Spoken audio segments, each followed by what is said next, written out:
Good afternoon, everyone, from Jimmy Davis Park in Monticello, Mississippi. It's time for area high school baseball action as the Summerall Bobcats take on the Lawrence County Cougars. The Cougars defending the home field today as the Bobcats looking to sweep this series. Let's take a look at the Summerall lineup.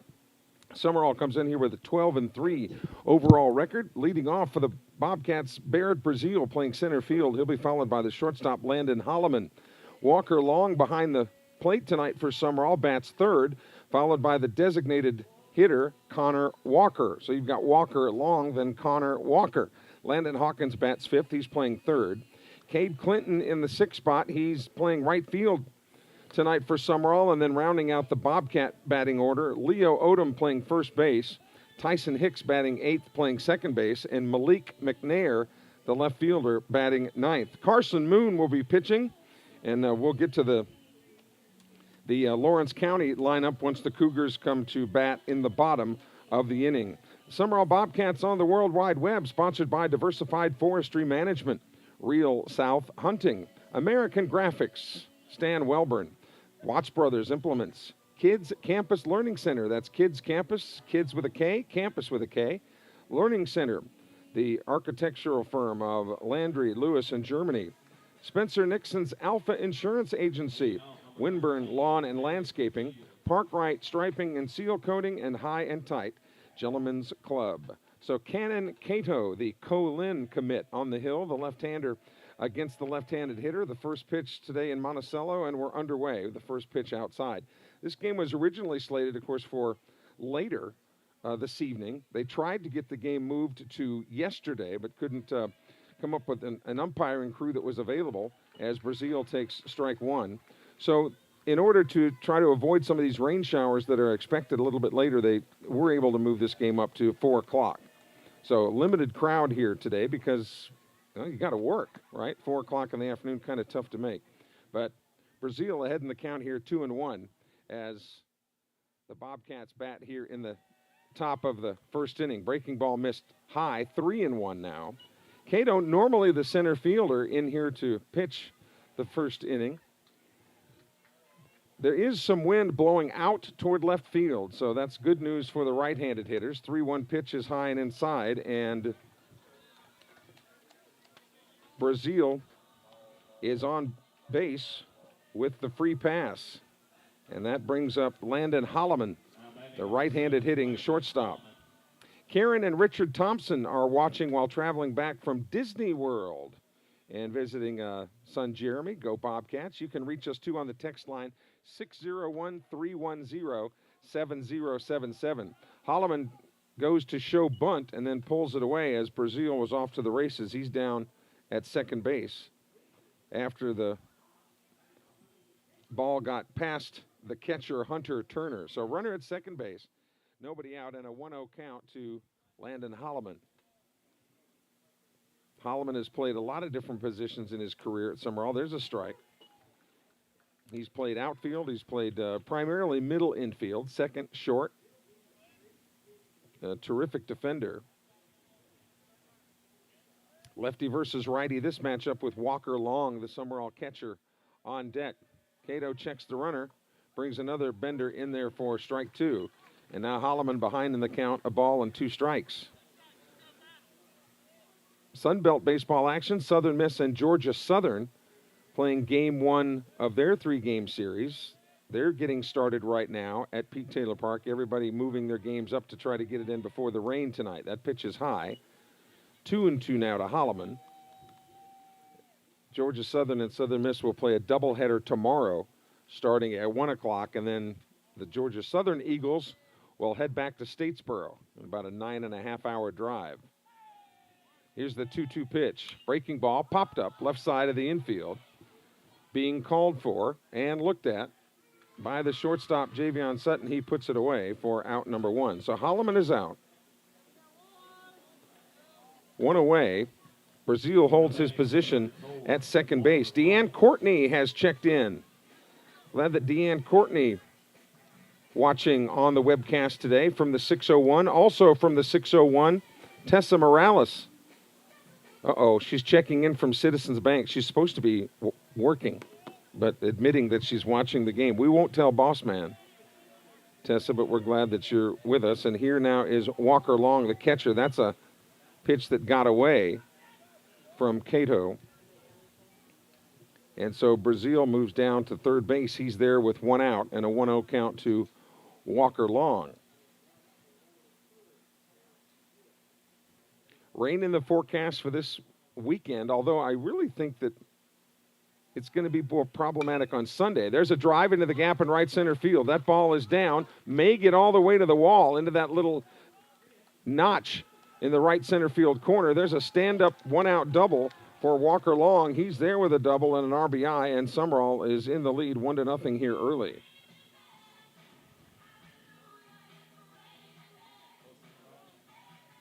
And here's Connor Walker now. Now batting Connor Walker. Lefty versus lefty, this matchup. Walker Long gets a courtesy runner so that he can get his catching gear on, ready to defend back behind the plate here when the Bobcats go to play defense in the bottom of the first inning. There's a drive. A nice stroke to right center field, and that one got over the glove of the center fielder, racing around first on his way to second. The throw is off the mark. Connor Walker with a double. Another RBI. And Summerall is up 2-0 here early. So back-to-back doubles. Connors Cochran has checked in via Instagram. He's watching the game. Connor's normally with us in our broadcast location. D and Junior are watching from Sumrall. Glad to have them along from the 601. Here's Landon Hawkins now, the Sumrall third baseman. Walker in a non-force situation at second base. Swung on, this one is popped up and out of play to the right side. The Lawrence County Cougars had some great football teams and basketball teams primarily. Lawrence County's been, every school seems to kind of have their one sport that they're really, really good at over the years. And I would say that it's been basketball. Here, there's a swing and a miss. 0-2 now to Hawkins. Cade Clinton on deck as Summerall leads at 2-0 early here. Top of the first inning. Nice breeze that has shifted now more towards center field. And it is humid, but of course, storms on the horizon. 0-2 pitch, that one bounced to the plate. So Connor Walker will streak down to third base. He's there again in a non-force situation.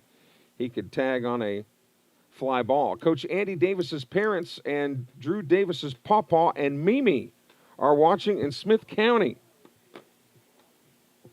home of the world-famous watermelons. Here's the 1-2 pitch. Oh, and that got him right in the ear hole.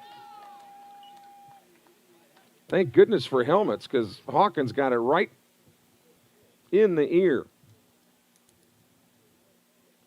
So he's down at first base with one out. Runners at the corners. Christy Martin has checked in from Folsom, Louisiana tonight. She's watching on her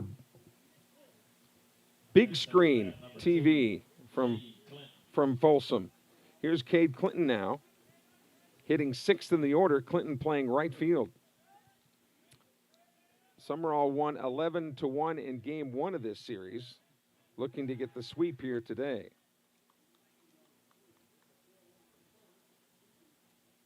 Cougars getting a little bit careless with the baseball here, but nothing that has caused any major damage. Just outside of downtown Monticello, where it just feels like home. You know what they say about Monticello? Feels like home. Hawkins goes down to second base, catcher indifference. So runners at second and third, but again, a non-force situation for the runners. And a 1-0 count to Cade Clinton. Cato kicks and delivers. Breaking ball is high, 2-0 now. Leo Odom on deck. He's a righty. He should be sitting fastball here, should Hawkins, and there was a fastball, but it was high, 3-0 now. or Clinton rather. Hawkins is down at second.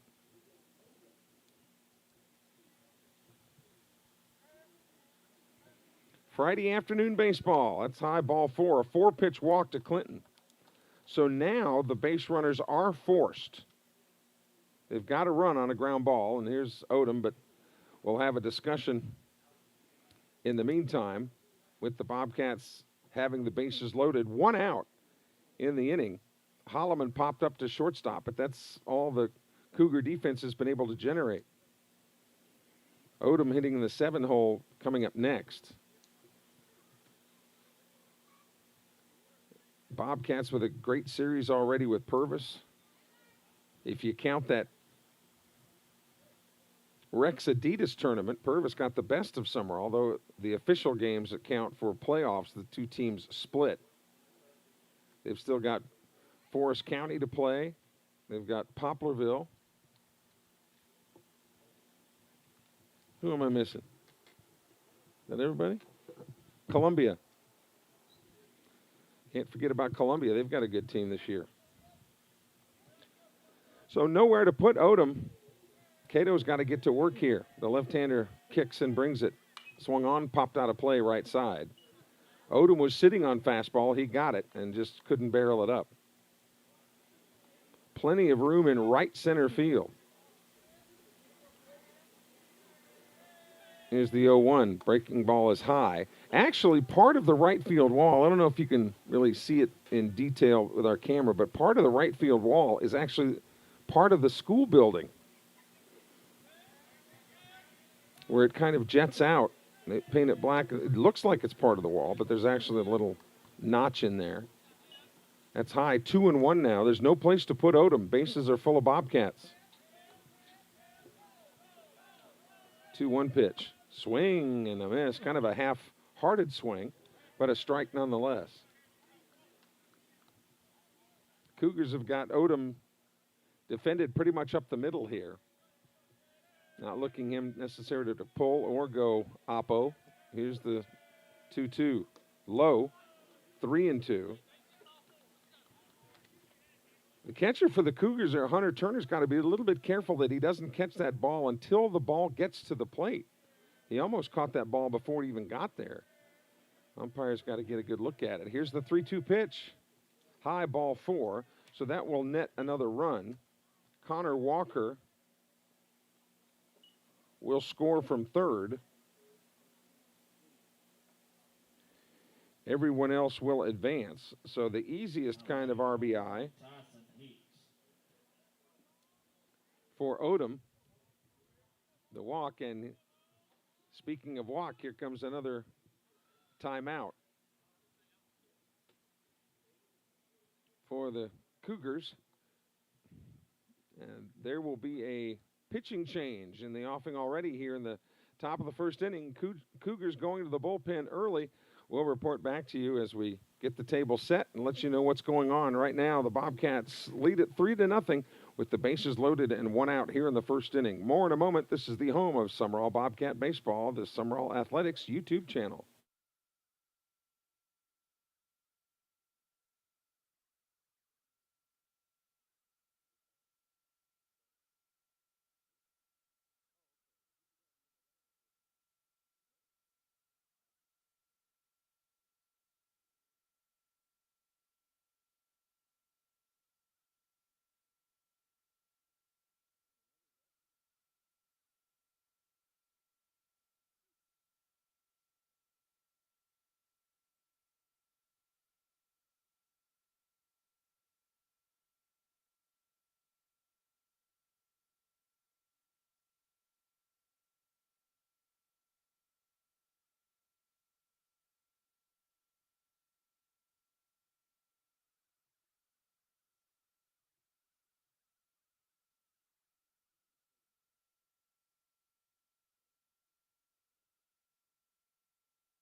Jadarius Powell, another left-hander, on the mound for the Cougars, and he'll face a lefty, Tyson Hicks, when he finishes his warm-up tosses.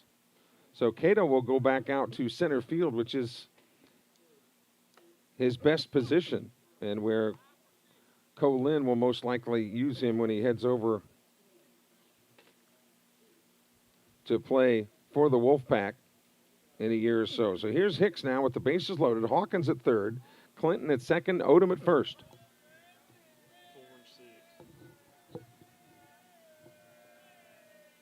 First pitch swung on. There's a shot to first base. Fielded at first. The play is made unassisted, but it will score a run. Hawkins comes in. Clinton advances to third. Odom goes to second. Hicks is out on the 3 unassisted. 2 away.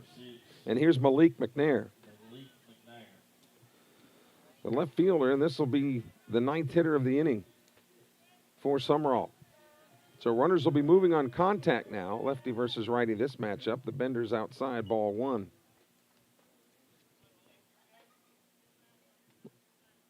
Malik McNair plays a bunch of different sports. Playing left field today for the Bobcats. There's a strike. So 1-1. Should he reach, then Brazil would get his second at bat of the inning. The Bobcats with a 4 spot here in the top of the first, threatening more. That pitch bounces in front of the plate. Nice job by Turner to keep the ball in front so that the runners are held at bay. Coach Cooley down there at first. Andy Davis has got the pullover down there at third. A little toasty, but a nice wind and hospitality like no other here in Monticello, I must say. Here's the 2-1 pitch. Swung on. This one's popped up and right over our heads here. So the count evens out. Deuce is wild now. 2 balls, 2 strikes, 2 outs, 2 on.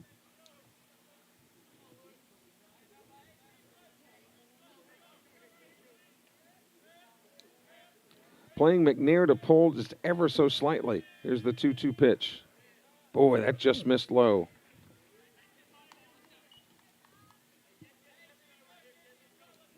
So big pitch coming up here because you got the top of the order for the Bobcats on deck. Here's the payoff pitch, the 3-2. Swing and a miss. He got him on strikes, and that'll do it for the Summerall Bobcats. But they come up with 4 runs on 2 hits. They were actually back-to-back doubles by Long and Walker. We'll set the Summerall defense for you and go over the Lawrence County batting order in just a moment. This is the home of Summerall Bobcat baseball.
Carson Moon getting ready to throw to the Lawrence County batting order that will consist of now center fielder Cannon Cato. He'll lead it off, followed by Javion Sutton, the shortstop.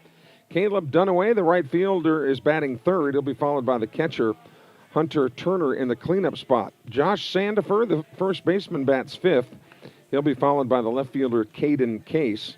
Jadonis Granberry, the second baseman, bats seventh for the Cougars.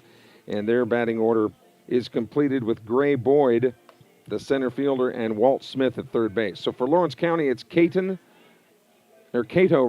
Sutton, Dunaway, Turner, Sandifer, Case, Granberry, Boyd, and Walt Smith to face Carson Moon of Sumrall with the Bobcat bats spotting Carson Moon 4 runs in the top of the first inning. So here's Cato now.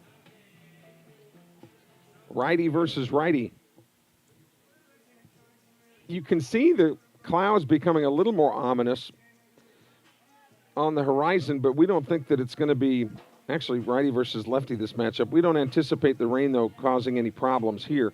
Really, the more north and west you go, the range would be more problematic. And that first one is low, ball 1.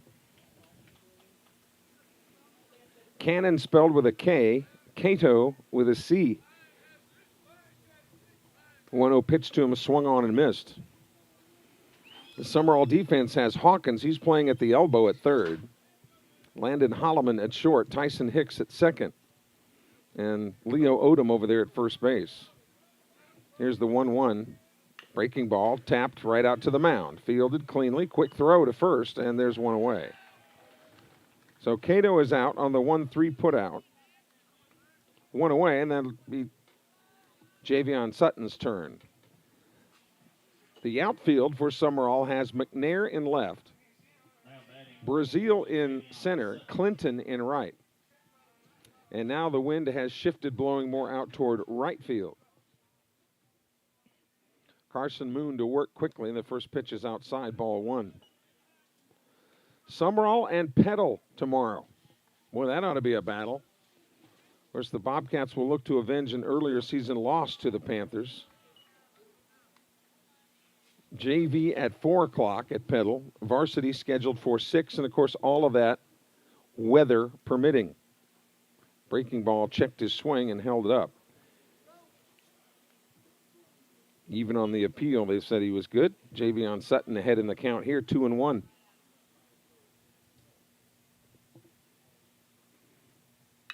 Swung on, and that one's chopped foul over here to our left. Jimmy Davis Park's right across from the football stadium, if you're familiar with where the Cougars play football. And they've had some good football teams as of late, too. 2-2, bases empty, 1 out. Breaking ball outside. Carson Moon can play some first base and has. The Gum Pond Ditos are watching. Here's the 3-2 pitch. Missed him, and he's at first base with a 1-out walk.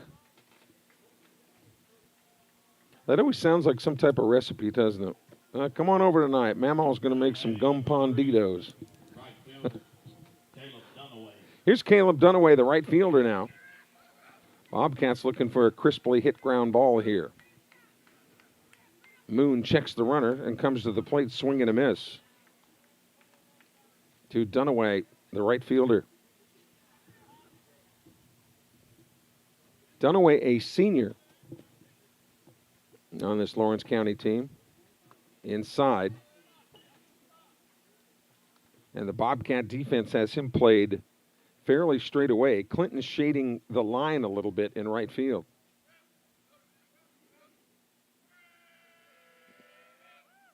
Swung on. Here's a little dribbler right out in front of the plate. Fielded cleanly. The only play is at first base. And alertly, Hawkins goes to cover the bag at third to make sure that Sutton didn't have any overtures of going to third on the play. So another 1-3 put out. 2 outs. And here's Hunter Turner.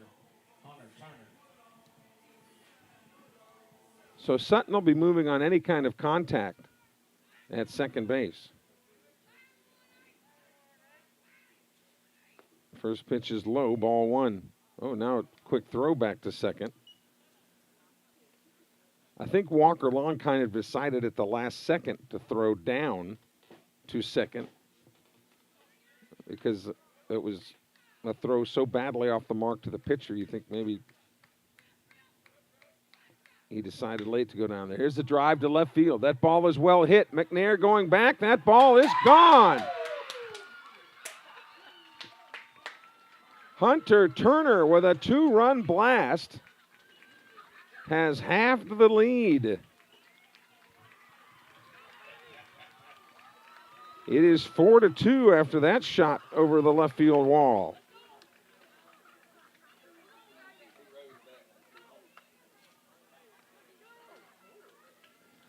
So base is empty, 2 away, but that had home run written all over it from the minute it jumped off the bat. Josh Sandifer. Here's Josh Sandifer, the first baseman now. Breaking ball dropped in there beautifully for strike 1. Now those darker clouds becoming a lot more prominent moving in here from our left to right. Another breaking ball, got him on that one. Nothing in 2 now to Sandifer. Should he reach, then Caden Case, the left fielder, would come up. The 1-2 pitch swung on, got that off the fist and into the netting right in front of us here.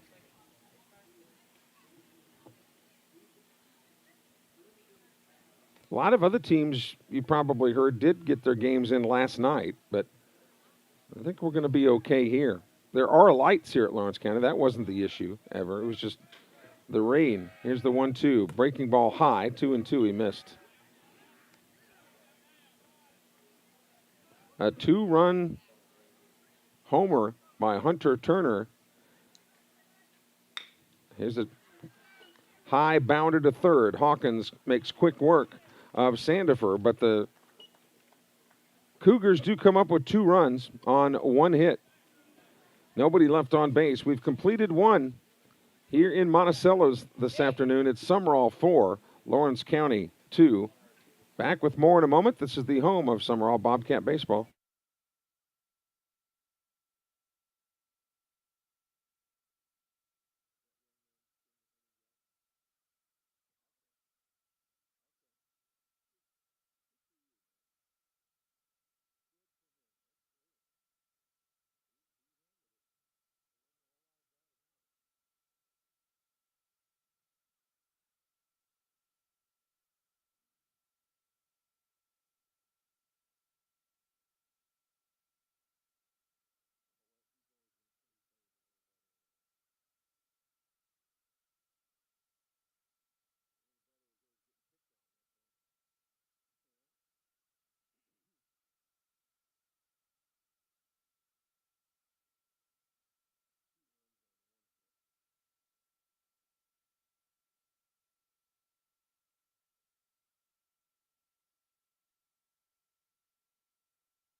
Kelly Sander back with you this afternoon in Monticello. Let's check in on our text line, 601-310-7077. Pat Russell and Diane Hogan are watching from Summerall this afternoon. I know because of the 4 o'clock start, a lot of you couldn't make it. So we always take our responsibility of being your eyes and ears seriously, and glad that you are with us on the web today. Glad to have Pat Russell and Diane Hogan with us. So top of the order for the Rawcats, Brazil, Holloman, and Long here at the top of the 2nd inning. Summerall will try to extend a 4-2 lead. Brazil walked and scored his first time up. Now leading off the top of the 2nd inning, number 13. Here's Brazil.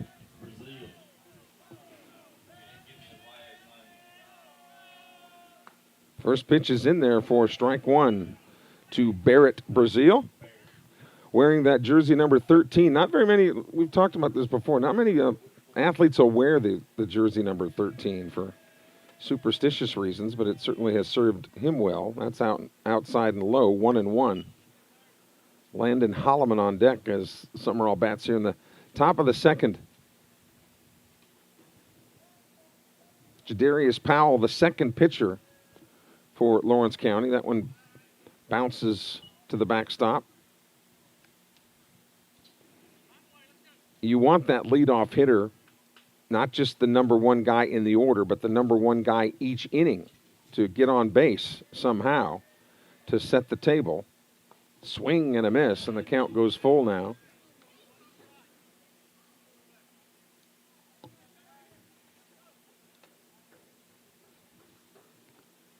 Wind has been pretty busy, pretty consistent. See what Brazil gets here. Low, now the count goes full at 3-2.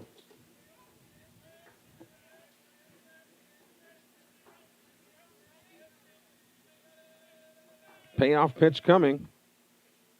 Missed outside. It didn't miss by much, but the call was outside. So for the second time today, Brazil gets a walk. He's on first base, and here's Holloman, who popped out to shortstop his last time up. Hit kind of a weak contact little pop to Javion Sutton. So here's Holloman now showing bunt. Oh, and there's an errant throw, and getting past the first baseman, rounding first on his way to second is Brazil. Brazil very fleet of foot. Actually going to Pearl River to play soccer.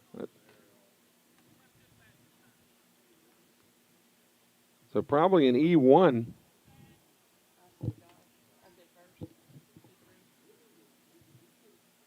Either way, an error on the books, and Brazil at second base now. And the pitch to Holloman. Oh, and that went behind him. Actually went behind him. And all the way to the backstop. So now Brazil's at third.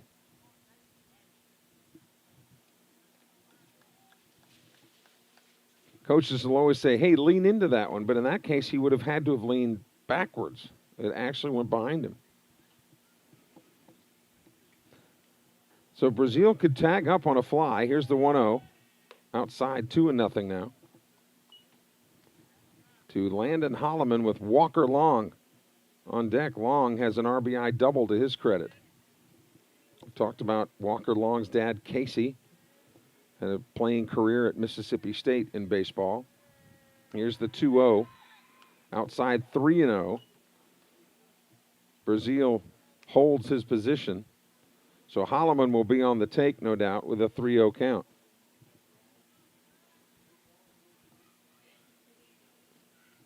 The sun may be gone for the day, but as long as there's no rain or lightning, we're good. 3-0 pitch. That's position A. In there for strike one. 3-1 to Holloman. Here at the top of the second inning. There's a shot to third. Tough play, and it will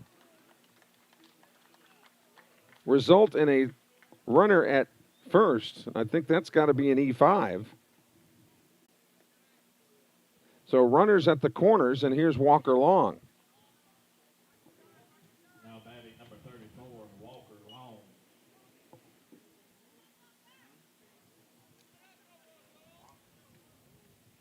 So Holloman at first, Brazil at third.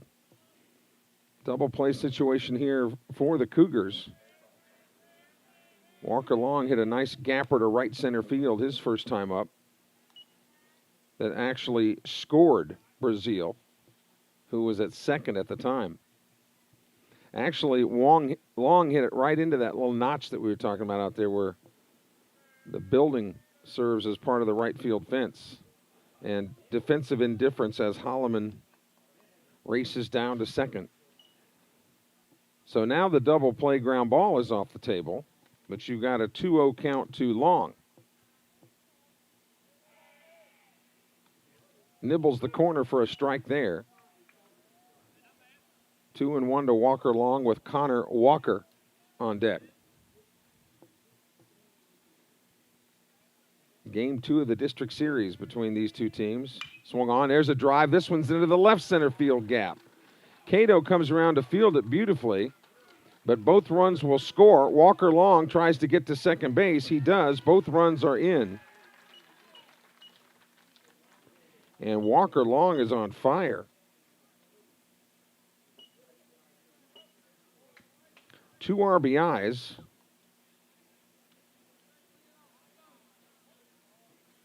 He's got 3 on the day, and here's Connor Walker now, who finds himself in the same situation he was in his first time up with a runner at second. Pickoff play to second base.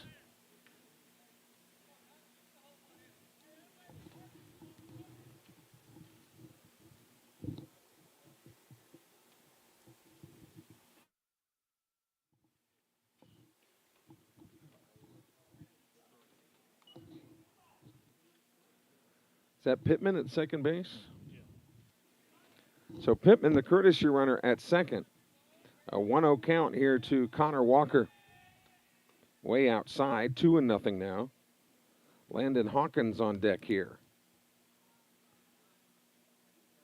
Friday afternoon baseball from Monticello, which is the county seat of Lawrence County. 2-0 pitch inside, 3-0 now. We'll see if Andy Davis gives him the green light here or if he's taken all the way on 3-0. The pitch he was taking, because that one was right down Broadway.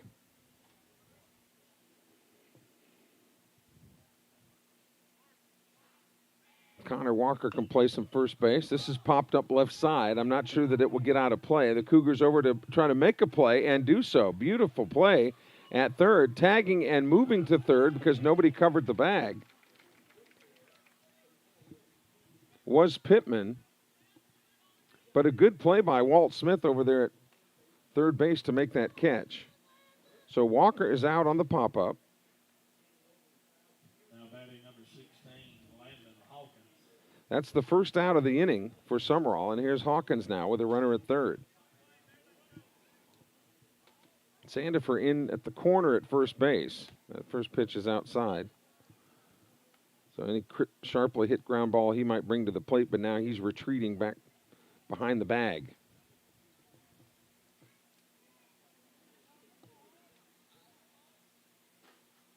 One 1-0 pitch to Hawkins. Misses inside, 2-0. With Cade Clinton on deck. As you would expect, not near the crowd that you'd normally have for a game like this. But again, it's Friday afternoon at 4 o'clock. A lot of people having to put the hours in. That's outside, 3-0 now to Hawkins.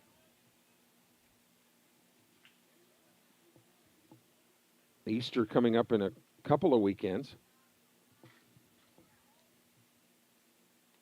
Almost into April now. There's a strike. The Major League Baseball season, the pros will begin next Thursday, I believe, is opening day. Swung on. This one is lifted foul down the right field line, coming over and making the catch. Nice play in right. And the tag up from third will score long easily. Well, Pittman tagging at third. So a sacrifice fly for Hawkins. 2 outs, but gets the RBI. And here's Clinton now with the bases loaded and 2 away.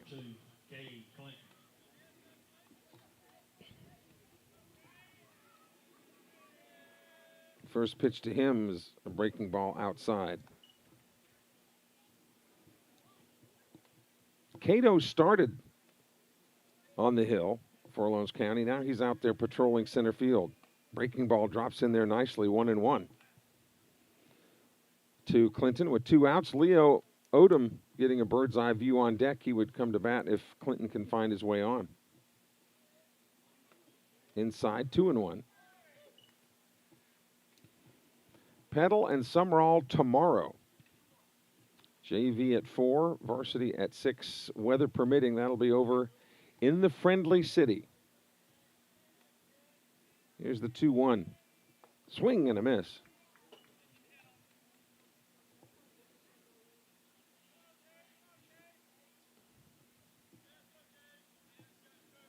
Four in the first for Summerall. They've put up 3 more here in the second. Here's a drive to center field. That ball is caught on the run by Cato, and that'll do it for the Bobcats. But they do come up with 3 runs on 1 hit. There was an error, and nobody left on base. So we go to the bottom of the second inning. Here in Monticello, it's the Bobcats 7, the Cougars 2. Back in a moment. This is the home of Summerall Bobcat baseball.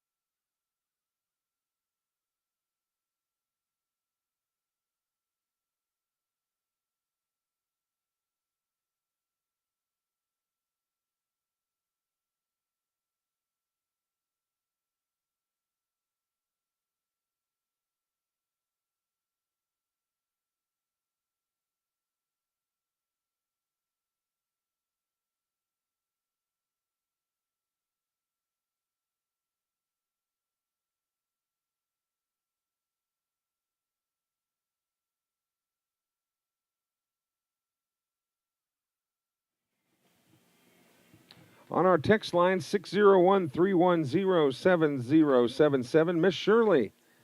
Shirley Haddix, of course, all you have to say is Miss Shirley. We know who we're talking about there. She's watching from her home. She won't have to worry about any foul balls being littered in her front yard as the Bobcats get to work here defensively in the bottom of the second inning. Caden Case, the left fielder, against Carson Moon as he comes out to work his second inning. The 1-0 pitch. There's a strike on the inner half of the plate. A ball and a strike to the leadoff hitter here in the bottom of the second, scheduled for 7 here today. Case will be followed by Jadonis Granberry. The bender there is high. And then Gray Boyd, the right fielder who made a great catch on Hawkins' batted ball. Swung on. There's a base hit up the middle. Sharply hit. Well done.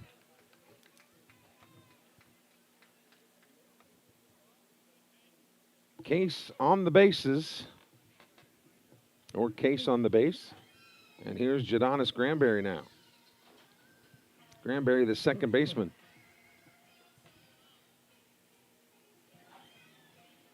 Andy Davis getting Carson Moon some innings here.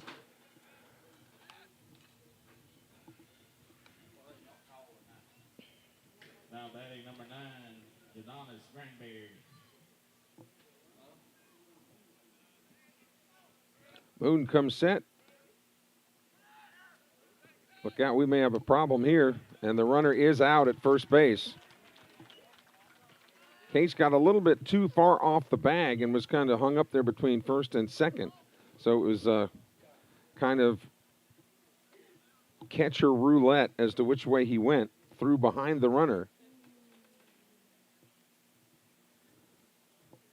There's the 1-0 pitch. There's a little one-hopper to second base. Crazy hop, but a good play by Hicks to stop the spin and retire Granberry on the 4-3. Actually, what Case should have done there is once that throw went to first, he should have headed to second. Make him throw the ball again. Right, here's Gray Boyd.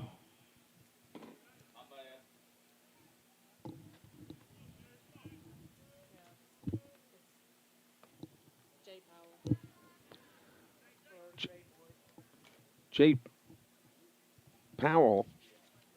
Yeah, Jadarius Powell now actually hitting in this spot for Gray Boyd. There's a strike.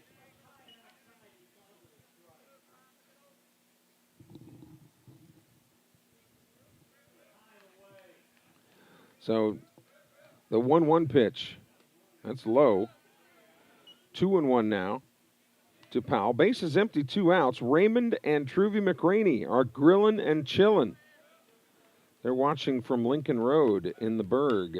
Swung on. This one is a little rake down the right field line, but gets foul. So they'll try it again. 2-1 the count. To Powell, should he reach, then Walt Smith would come to bat. Sumrall leading it 7-2, as you see there on your scoreboard with our high-def camera.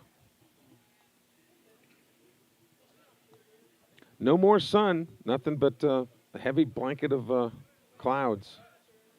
Here's the 2-2. Swung on, slow roller to second base. Hicks has got it, has to throw quickly, and they get him by half a step. Boy, that was close. But Powell really getting down the line, and he's retired on the 4-3. So no runs, 1 hit. There were no errors, no one left on base. We've completed 2 here in Monticello as the lights come on here at Jimmy Davis Park. Sumrall 7, Lawrence County 2, back after this timeout.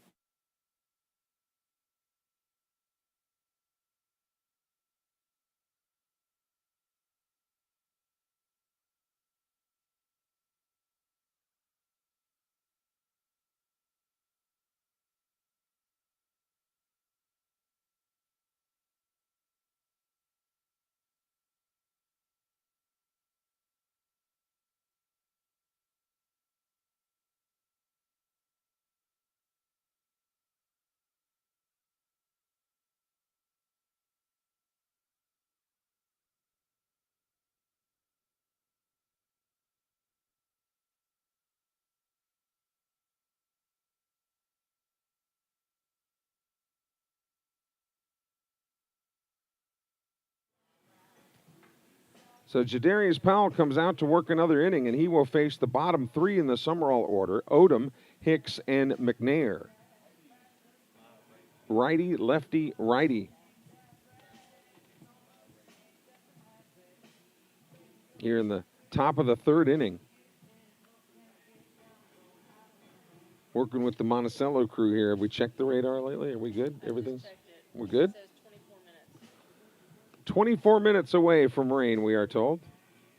But you know how that can kind of change. Might be sooner, might be later. Rain isn't a problem. It's just the lightning that usually accompanies it.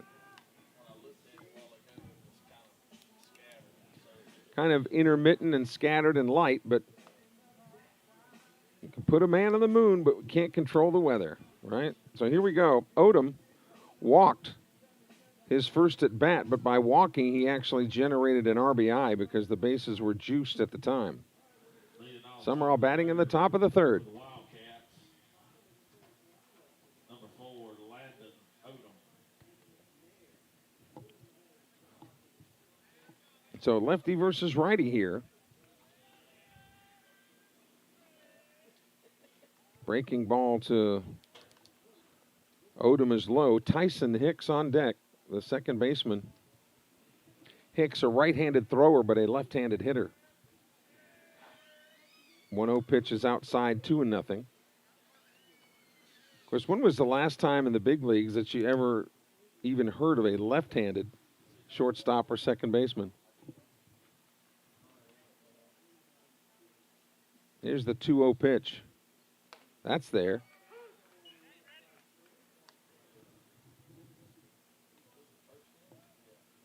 Odom pitches, plays first primarily. Has played some third as well, if memory serves. 2-1 pitch is inside, 3-1.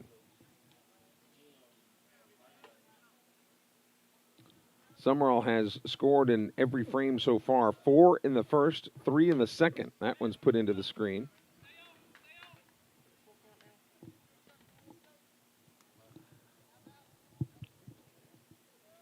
I've got full count, so we'll see.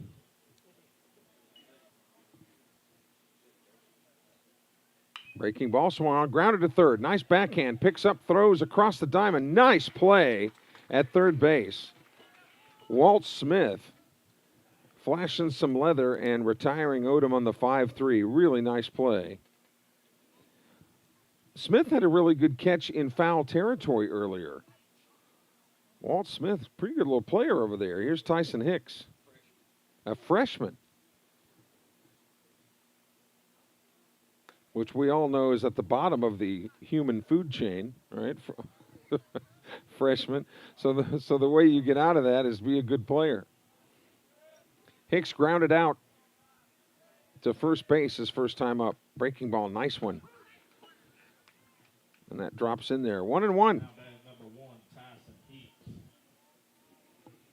Malik McNair on deck.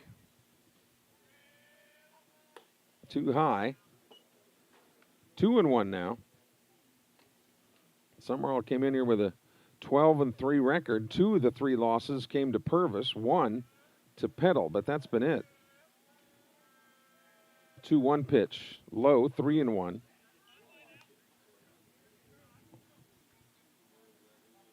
And I think it's at the Aggies next week in district play from Forest County. Here's the 3-1. There's a strike on the corner. Count fills up now at 3-2. You got to catch that. Let's go.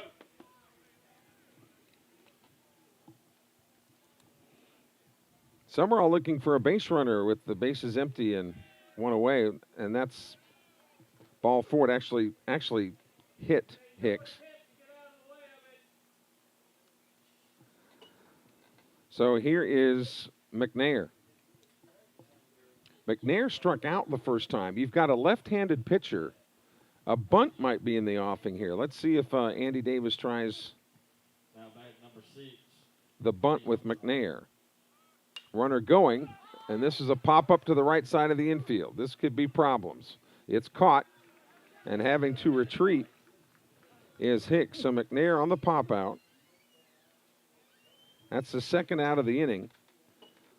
Back to the top of the order, and Barrett Brazil. Now batting top of the lineup, number 13, Barrett Brazil. So you've got Hicks at first now with 2 away. And Powell settling in here nicely after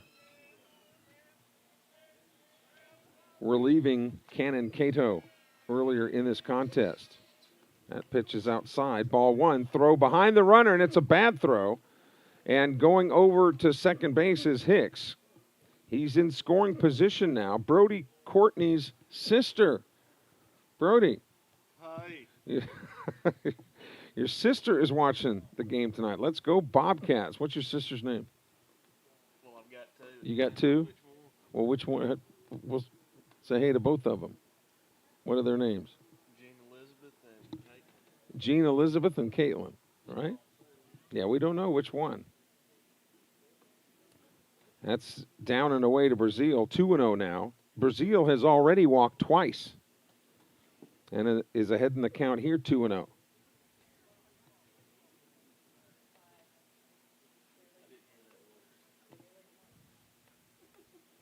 Umpire getting Jay Powell some fresh leather there. 2 outs.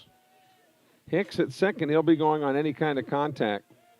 Sumrall with a comfortable 7-2 lead. That's low. 3-0.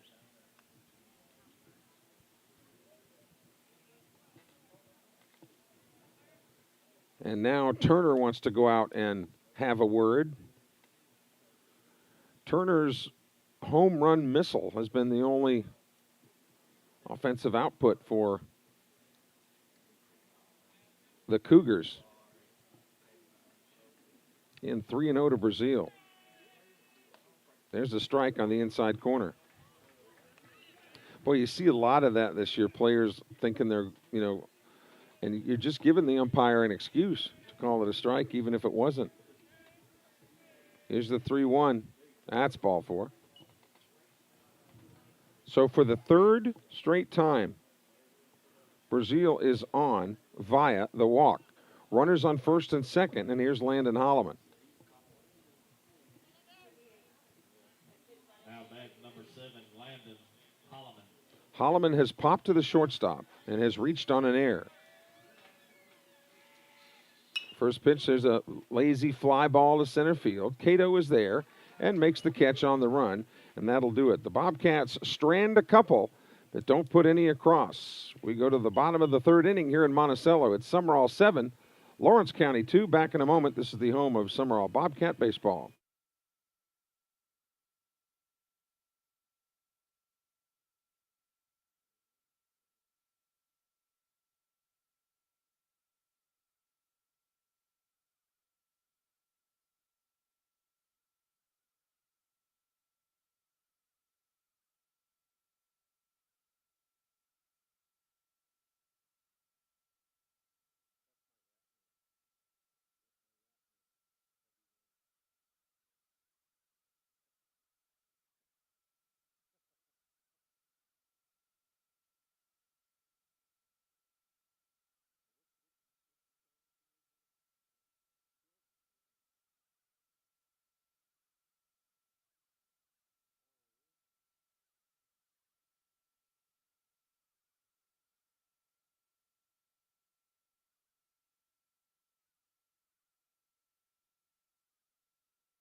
So here we go to the bottom of the third inning. It'll be 9-1-2. Walt Smith, Cannon Cato, and Javion Sutton to face Carson Moon.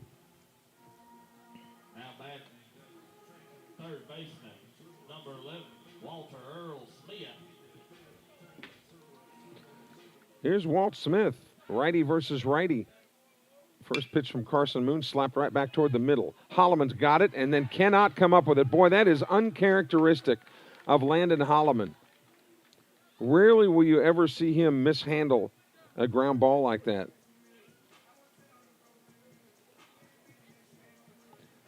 Cougars have got a man aboard. Center fielder. And here's Cannon Cato. Cannon Cato. That just sounds like an athlete's name, doesn't it? Cannon Cato.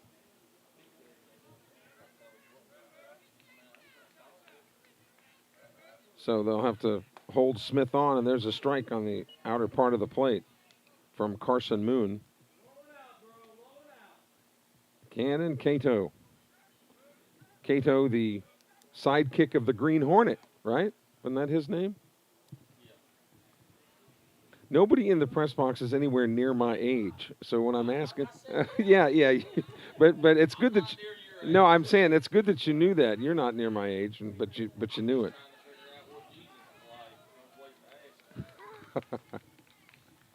Down to second base goes Smith. 1-1 the count to Cato.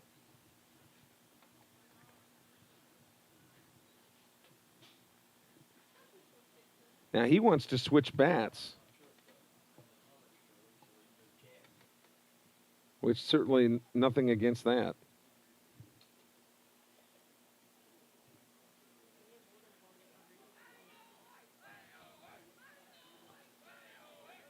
The 1-1 pitch coming from Moon. Wind has been pretty consistent. It started blowing out toward left, but now blowing toward center. Outside. 2-1 the count. With Javion Sutton on deck. Swung on. There's a shot foul. I mean, that was a scorcher just outside the Sumrall dugout. And Coach Billy Garrity waving the white surrender flag over there.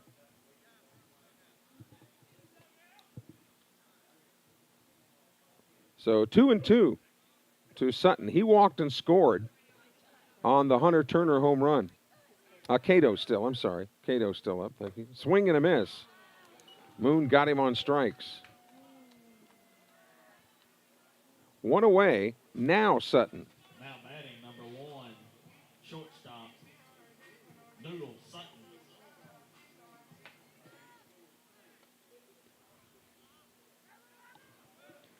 Walt Smith, the runner at second, not forced. So anything hit to the left side, he might hold his position, but anything to the right side, he would certainly scamper down to third. Runner on second, 1 out. That's low, 2-0. Smith hit the ground ball that Landon Holloman had a beat on and initially fielded it. Then when he went to pull it out of his glove, he just could not find the handle. 2-0 pitch. Outside. 3-0. Caleb Dunaway waiting for his second at bat in the on-deck circle.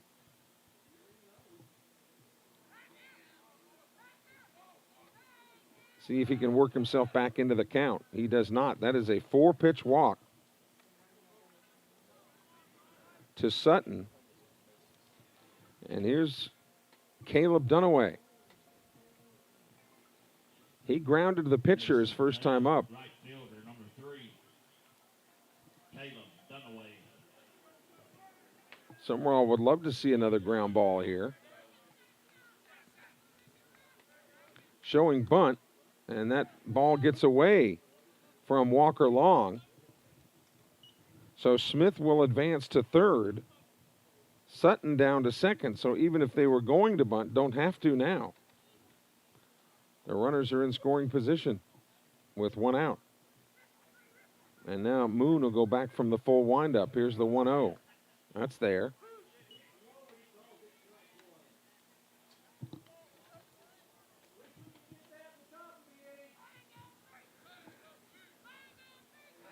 The 1-1 pitch. Outside. 2-1 now. Hunter Turner is on deck, and he hit a baseball they're still looking for over the left field wall. Uh-oh, here's a drive. That ball is well hit. Malik McNair back. This is against the fence. 1 run will score, Everybody else will hold. It is a one-out double for Caleb Dunaway. Smith is in. Sutton, because he had to hold to see if the ball might have been caught, he had to hold at third. But it's a double and an RBI. Andy Davis talking to Carson Moon because the man of the hour, Hunter Turner, is up next, and he did deposit one over the left field wall last time with a man aboard. Now there are two ducks on the pond. 7-3 baseball game.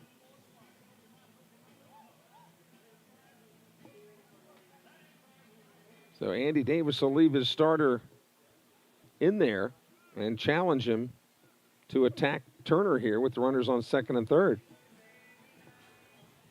Now back to catcher, number 18, Hunter Turner.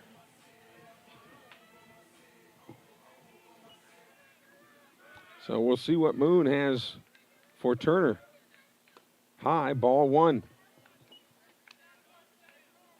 Looks like Keaton Malden may be warming up in the Sumrall bullpen, the lefty. There's a 12-6 bender that drops in there for a strike. 7-3, but the Cougars making some more noise. There's a base hit into left field. One more run will score. Here comes a second run. McNair's throw will be cut off. It is a 7-5 baseball game.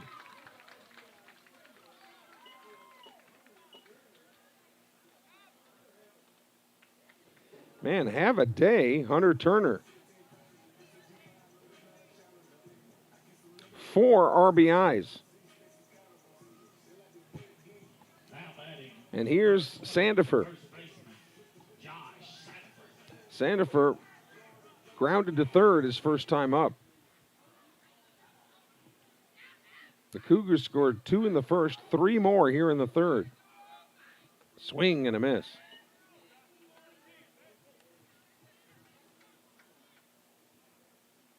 The inning led off with Smith reaching on the Holloman miscue. Then Cato struck out. A walk to Sutton. A double by Dunaway and a single by Turner. And a 1-1 count now to Sandifer with Caden Case on deck.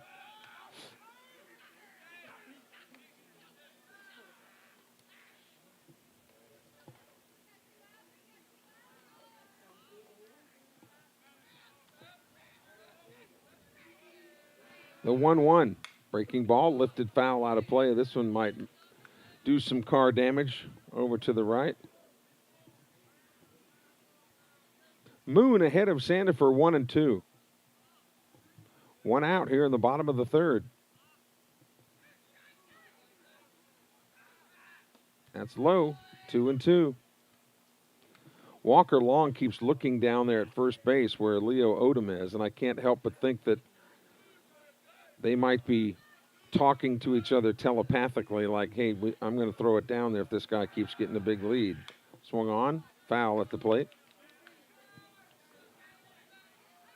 Count evens out at 2-2.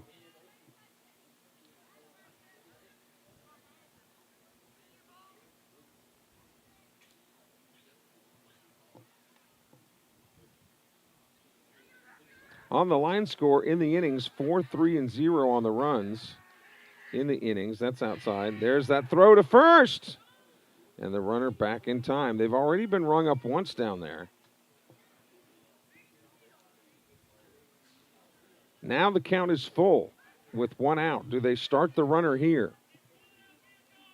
The courtesy runner for Turner.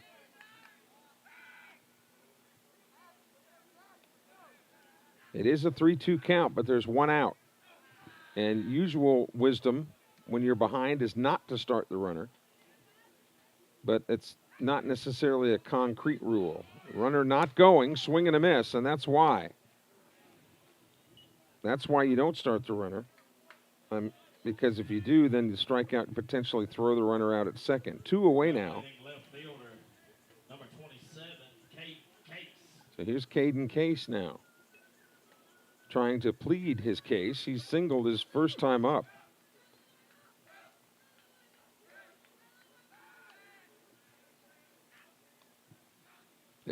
Cougars have made it a ball game here, 7-5 in the bottom of the third. First pitch for Moon, outside, ball one. Should Case reach, then Granberry, the second baseman, would come to bat. Swing and a miss. Fooled him on a spinner there.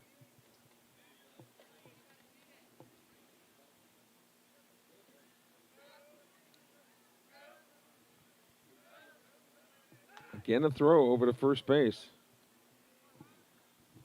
McNair in left. Brazil in center. Clinton in right. This is the Summerall outfielder. There's a swing and a miss. 1-2 now to Case. He's the 7th hitter of the inning for Lawrence County.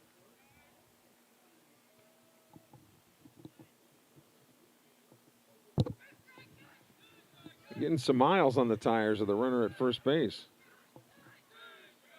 Here's the 1-2 pitch, runner going, and they picked a good pitch to run on. The ball gets underneath Walker Long. So now they've got a man in scoring position at second base. And another run across would make it a one-run game. 2-2, the count to Case. The pitch. Swing and a miss. He struck him out. But the Cougars do come up with 2 runs on 1 hit. There was 1 error, 1 man left on base. We've completed 3 here at Jimmy Davis Park in Monticello. 7-5, Summerall leads. Back in a moment.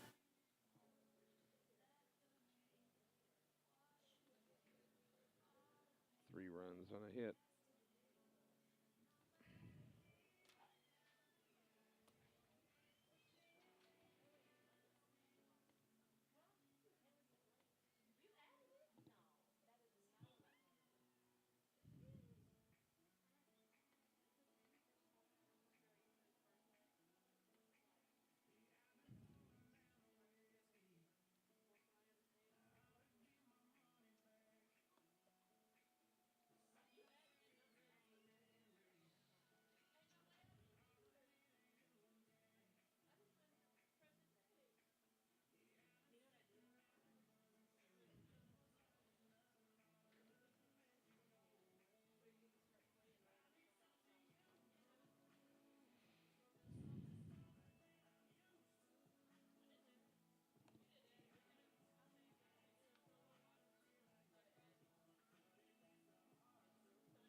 So here we go to the top of the 4th inning.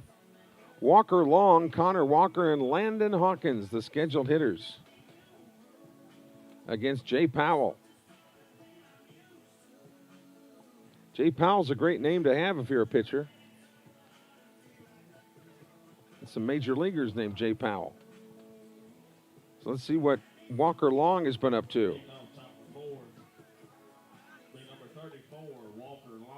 All he's done is wrapped a couple of doubles, scored 2 runs, and has 3 RBIs. So he has seen it well today. Inside, 2-0 to him. Long, I think, committed to Holmes. So he will head to Holmes Community College, where he will be a Bulldog up in Goodman.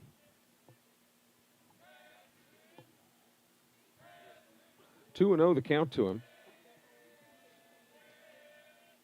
Too high, 3-0.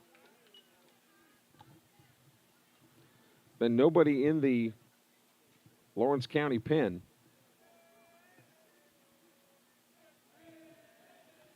The 3-0 pitch outside, a 4-pitch walk to Walker Long. But really, when you look at Walker Long, giving him a walk, as Pittman will come in to run for him, if you're Lawrence County, that's a better deal than hitting the doubles like he's been doing so far. Here's Connor Walker now. He has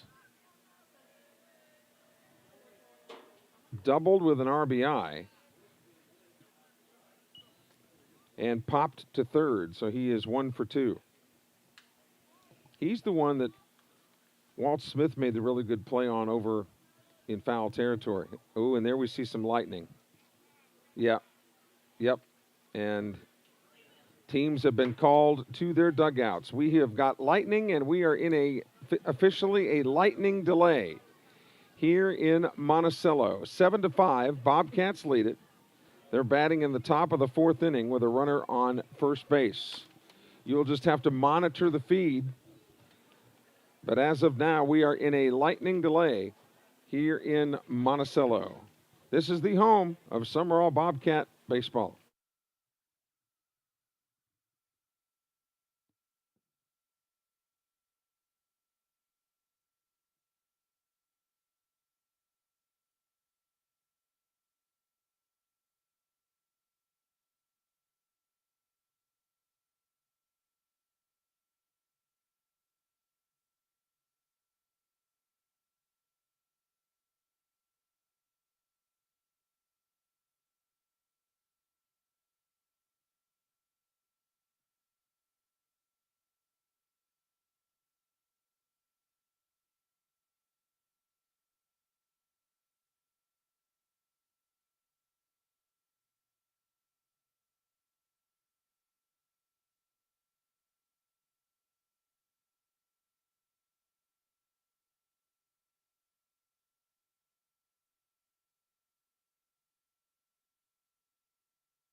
Good evening again, everyone, from Jimmy Davis Park in Monticello. We're about ready to resume play after the rain and lightning.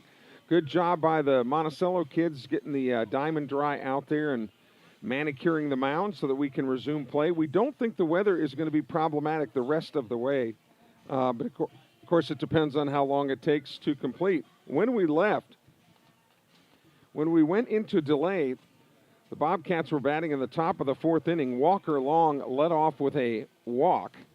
And of course that would make sense with his name being Walker, you get a walk, right? So, courtesy runner for him at first base, and then Connor Walker is about ready to get play resumed. And Jay Powell on the mound, the lefty. Normally, people who are on the mound will not resume the game after a long delay like this, but Powell says, give me the ball, let's get back at it. So we're about to do that with Sumrall leading 7-5, batting in the top of the fourth inning with a runner on first and nobody out. So glad that you waited with us, and everybody did a good job making sure they could get this field ready to go as quickly as possible. Summerall on the World Wide Web, brought to you by Diversified Forestry Management, Real South Hunting, American Graphics, Watts Brothers Implements, Kids Campus Learning Center, the architect firm of Landry Lewis in Germany, Spencer Nixon's Alpha Insurance Agency, Winburn Lawn and Landscaping, Parkwright Striping and Seal Coating, and High and Tight Gentlemen's Club. Good place to cut your hair. A lot of the guys like to do that. So here we go. Here's Connor Walker now as we resume here in the top of the fourth inning. Pittman at first base running for Walker Long, and that pitch is outside. Ball one to Connor Walker. Or was that a 2-0? Yeah, the delay started with a 1-0 count on him, so now 2-0. And that pitch is low. 3-0 now to Walker with Landon Hawkins on deck. So slowly the people coming out from wherever they weathered the storm to get their chairs back situated where they were before, and a 4-pitch walk to Connor Walker. So Walker Long got a walk, and Connor Walker got a walk. So here's Landon Hawkins now, who's been hit by a pitch and had an RBI sacrifice fly. He did score the time that he was hit by a pitch. So runners on first and second here in the top of the fourth inning, no outs. Summerall leading this one 7-5.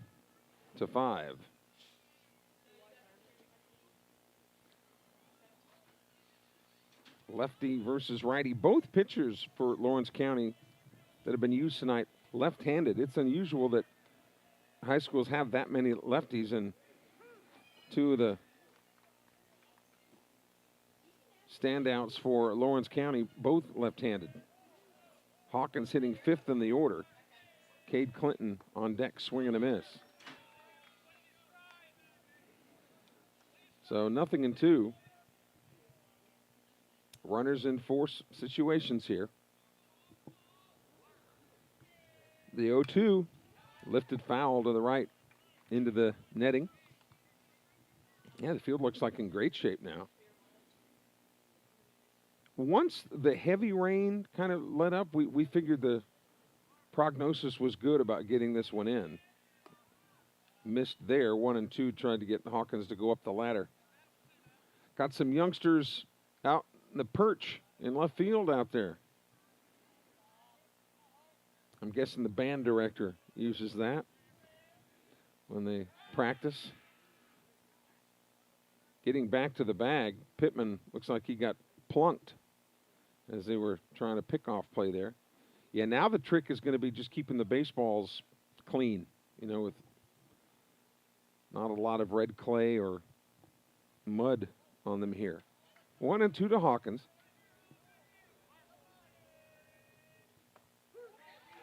Fastball on the inner part of the plate had Hawkins looking, so he's down on strikes. And here comes Cade Clinton now, the right fielder. Clinton hitting sixth in the order. Again, the Summerall batting order: Brazil, Holloman, Long, Walker, Hawkins, Clinton, Odom, Hicks, and McNair to reset it for you. First pitch here, swing and a miss. Throw back to second base, high, and almost got into center field. But Pittman back in time. Clinton walked in the first, wound up being stranded at third. He lined out to Cato in center his second time up.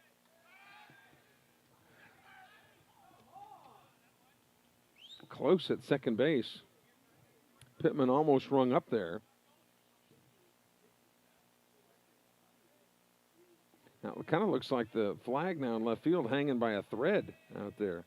There's another pretty pitch. Throw to third on the delay, and he is out at third. And I'm not sure that the steal was on there, but once Pittman took off, he didn't delay. I mean, but now there's 2 outs. And normally if the runner from second is going to third, the runner from first is going to second. 0-2 pitch, swung on and fouled out of play to the right. And because the trail runner was not taking off, that led me to believe that maybe Pittman went on his own there. Anyway, 0-2 to Clinton. And another foul. So Clinton having a good at bat here. This resumed game. It was about a 45-minute delay. Breaking ball, swung on, lifted to left center field. Ball is well hit. That ball is caught by Cato in center field. Boy, there you see that his ability to move laterally. Caught that ball, then went into the fence. Nothing across for Sumrall in the top of the 4th inning. No runs, no hits, no errors. 2 men left on base. We go to the bottom of the 4th inning. It's 7-5 Summerall as Keaton Malden comes into pitch. We'll reset the Lawrence County lineup for you in a moment as the Cougars come to bat in the bottom of the 4th inning.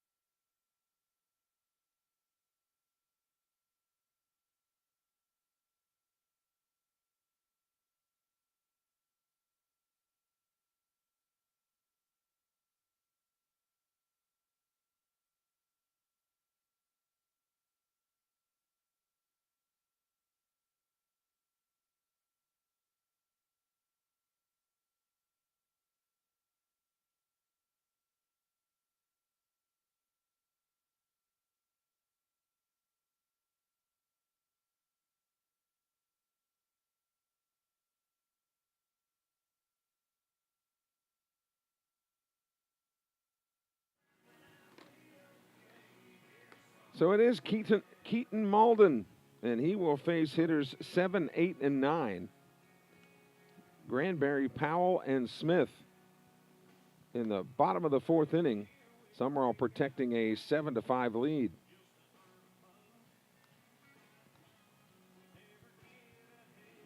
Purvis a winner over Columbia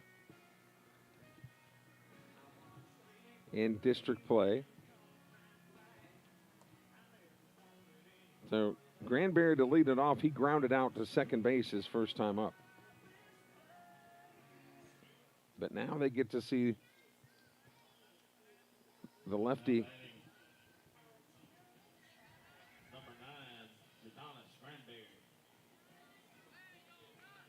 First chance for Granberry to look at the left-handed throwing Malden, and there's a strike right down the middle.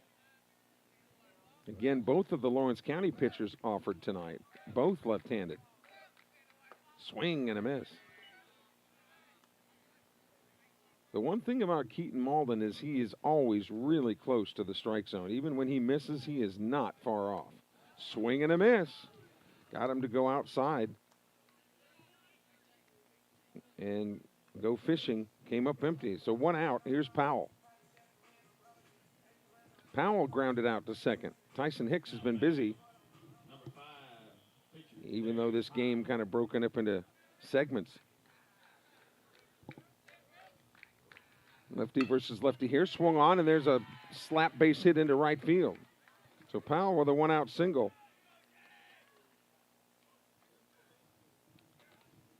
And here's Walt Smith, the freshman.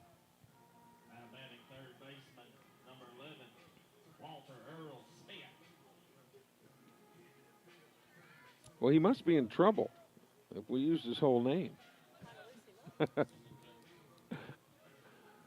Here you go. Righty versus lefty here. Keaton Malden will be able to look at Powell right in the eye here. Tying run at the plate. Swung on, and that's fouled out of play down the right field line. So now with a runner on, the Cougars are a long ball away from tying it up. Sumrall handled the Cougars earlier this week in Summerall. Cougars defending home serve here pretty good today. There's strike two. Cannon Cato on deck.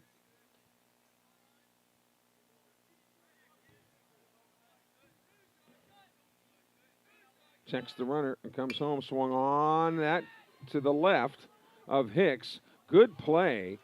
Going to his left, coming up and retiring Smith, but Powell advances to second base. So he's in scoring position with two away. And here comes Cannon Cato. He has grounded to the pitcher and struck out. And when you're in that leadoff position, it's so important that you get on base. Made a great defensive play to end the bottom of the last inning. And another lefty-lefty matchup here. That's outside, ball one. Sutton is on deck as the Cougars bat in the bottom of the fourth inning, trailing by two.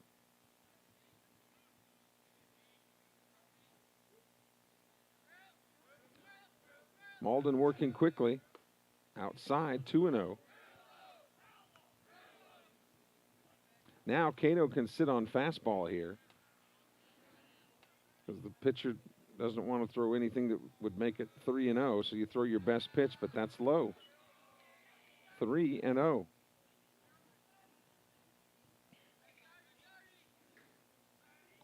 So he'll be on the take here.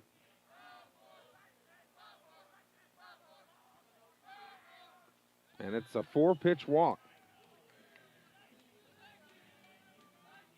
So runners on first and second, and here is Sutton now. He has already walked twice.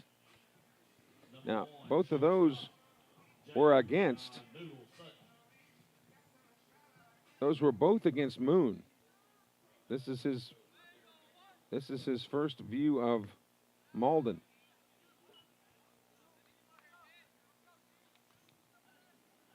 Two outs, runners will be moving on contact.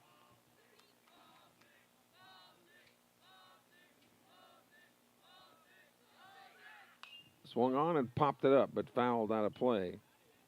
You've got to be careful with Sutton, because Dunaway and Turner have already proven today that they can hit with a lot of power. They have provided much of the scoring punch for Lawrence County tonight. That one is high, 2-1 now. Dunaway has doubled with an RBI. All Turner has done is homered, singled with 4 runs batted in. Outside, 3-1.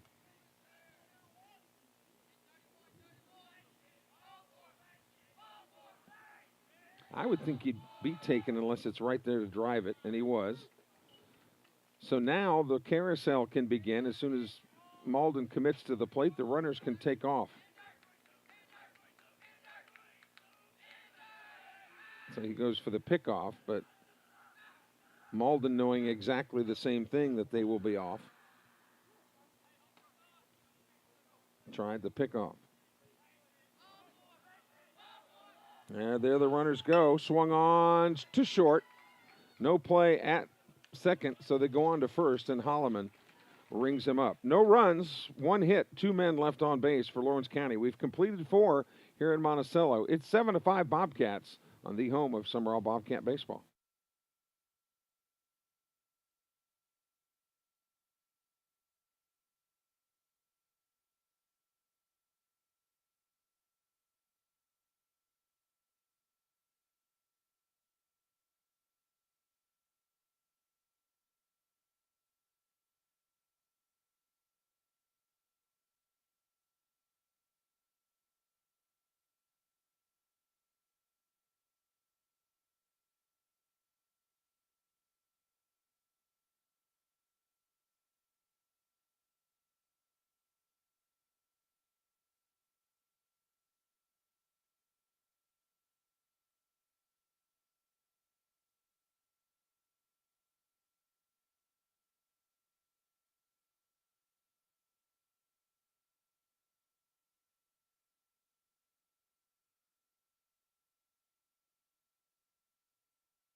So the Bobcats come to bat in the top of the 5th inning. Odom, Hicks, and McNair, the scheduled hitters,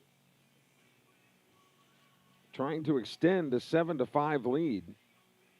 Weather permitting, the Cats will be traveling to Petal tomorrow. Not much of a trip as far as distance goes, but JV slated for 4 o'clock and varsity at 6 over at Petal, and we'll have that game for you on our YouTube channel. So here's Odom leading it off in the 5th. Leading off top of the field. Leo Odom. Bobcats, Leo Odom. Odom has walked with an RBI, and he is grounded to third. He's officially 0 for 1. Those pitches outside from Jay Powell. Powell really has done most of the lifting here this game. He came in the game with 1 out in the first and has gone the distance. 2-0 now to Odom. So he'll be sitting on fastball. And there it is.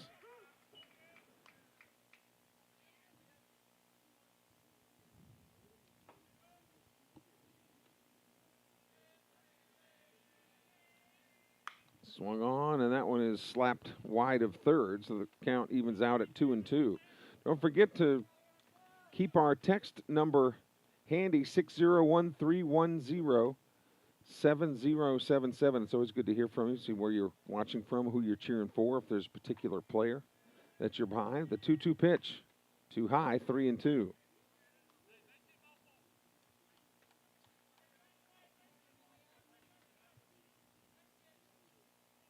Odom, the leadoff man for the Bobcats here in the 5th. Swung on, down the right field line, twisting. It stayed fair, and what a catch in right field. Another great play.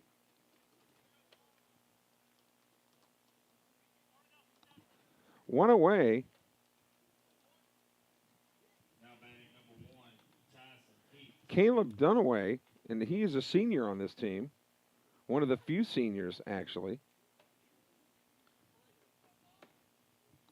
And here's Tyson Hicks. He has grounded to first and been hit by a pitch. That was just off the plate inside.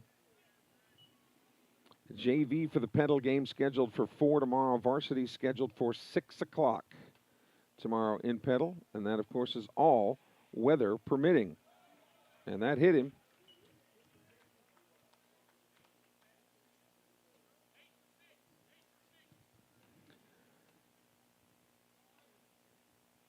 And McNair has been lifted.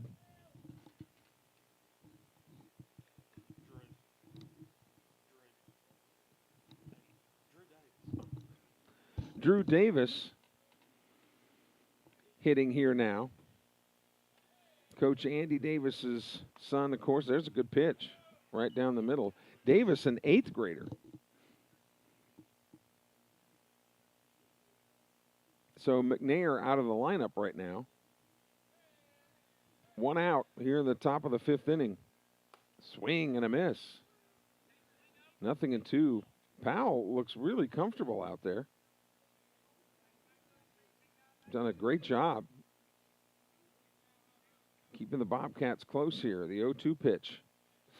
Ooh, that just missed. I don't know where. Might have been just a tick low. Top of the order, and Barrett Brazil on deck.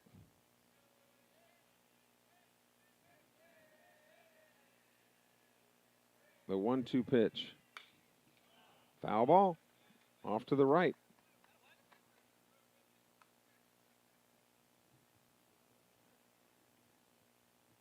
So you'd have to think that Powell's going to go as absolutely as long as he can here. 1-2 the count to Davis. Runner going. Pitch is outside. Tried to dig it out of the glove.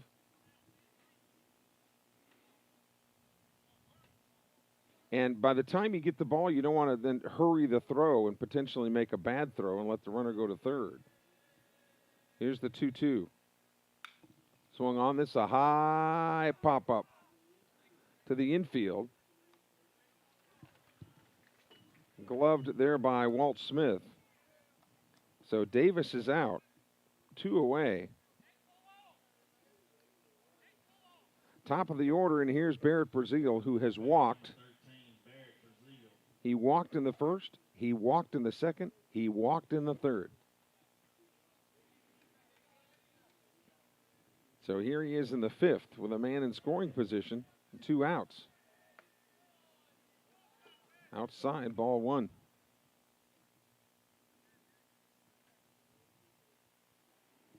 Wind continues to blow toward center field.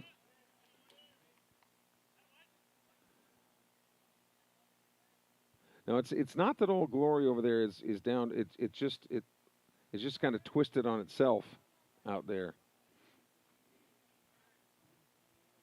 Because the wind continues to be pretty aggressive, although it appears the rain is gone for a while. 1-1 pitch.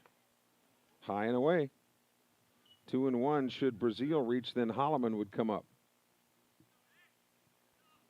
Summerall did all of its scoring in the first and second innings. Been quiet in the third and fourth. So far here in the fifth, and there's 2 outs. The 2-1 pitch. Inside, 3-1.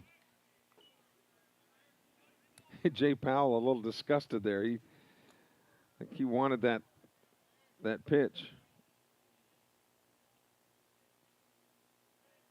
Left-hander delivers the 3-1. Swung on, and it's popped up. Center field, Cato coming in with an eye on it. He puts it in his back pocket, and that's that. The Bobcats strand a man, but nothing across. We go to the bottom of the fifth inning. It's the Bobcats 7, the Cougars 5. Lawrence County comes to bat in the bottom of the fifth inning. In just a moment, this is the home of Sumrall Bobcat baseball.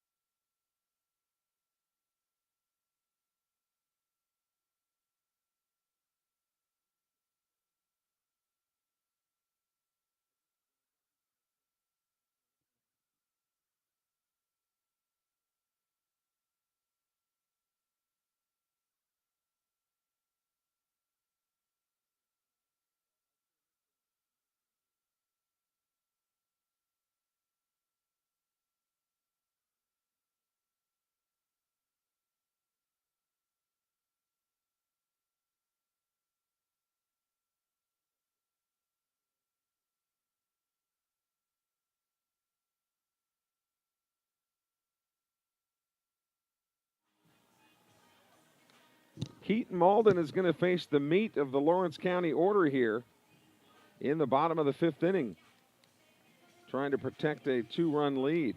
Thanks to High and Tight Gentlemen's Club for their support of the webcast, along with Parkwright Striping and Seal Coating, Windburn Lawn and Landscaping. Boy, this is the time to get in touch with Windburn. So Malden faces Dunaway first. Dunaway has grounded to the pitcher. He's doubled with an RBI, and he scored. And he has made some good defensive plays in right field. Now bat number 3, Caleb Dunaway. Dunaway first chance to look at the left-hander Malden. Too high, ball 1. Keaton Malden with a deliberate delivery, certainly pitches within himself. Nice pitch there, swing and a miss. Southern Miss playing Georgia Southern, former Summerall standout Cross Sibley now in the game, pitching for Southern Miss. Fouled into the screen. Sibley was a Summerall lefty, very much like Keaton Malden is. 1-2 the count to the leadoff hitter outside. 2-2. Hunter Turner, the man of the hour, on deck. He'd like to get a man on board. That one's fouled into the screen here to our right.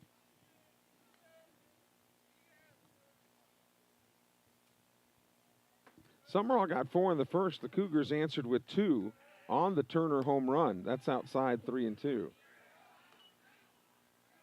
But then Lawrence County came up with 3 more runs in the third. Swung on. Here's a Drive to left center field being tracked. That is over the head of everybody. Here comes the throw into second base. It's offline, and Dunaway has a leadoff double here to start the fifth inning. And it looked like kind of when he came around the bag that he might have pulled a hammy or something. But he's good to go. Good-looking athlete. Here's Hunter Turner now. Hunter Turner has homered, put 2 runs across there, singled his second time up, 2 more runs across. He's got 4, the 5 runs batted in. And now he's got a man at second base, breaking ball outside. So he represents the tying run at home plate. Keaton Malden on in relief of Carson Moon. The 1-0. Checked his swing. Was able to hold off of it. 2-0 now.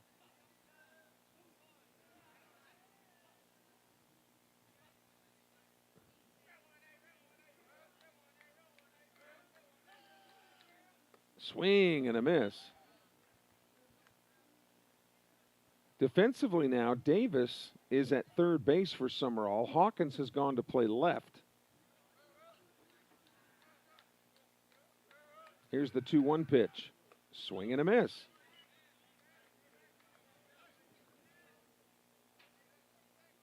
So Malden more of a finesse pitcher, kind of nibbling the corners, going in and out, up and down.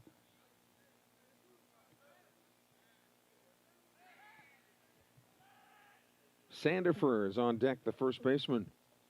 Hey, keep your head on it. Let's go. Sandifer looking for his first hit of the game. Swung on, popped it up. Right back behind home plate. Walker Long looking at it and is able to put it away. 1 away. And here comes Sandifer. Number 20, Josh Sandifer. He has grounded to third and struck out swinging. He's 0 for 2. Bobcats playing him to pull ever so slightly. He's got all kinds of room in right center field. First pitch to him, swing and a miss. Malden's fastball tailing away a little bit to these right-handed hitters. So they're through the zone, but the ball tails away, kind of off the plate. Swung on, there's a base hit into left field. Rounding third, here comes the throw to the plate. It's off the mark. The run scores. It is a 7-6 ball game. Sandifer delivers a 1-out single.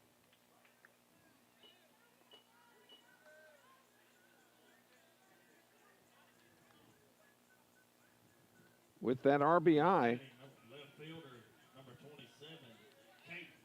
Now here's Caden Case. 2 in the first for Lawrence County, 3 in the third, 1 more here in the fifth, so they like the odd number innings. Swing and a miss. Runner at first, 1 out. Granberry on deck as Lawrence County bats in the bottom of the fifth inning. Low. 1-1.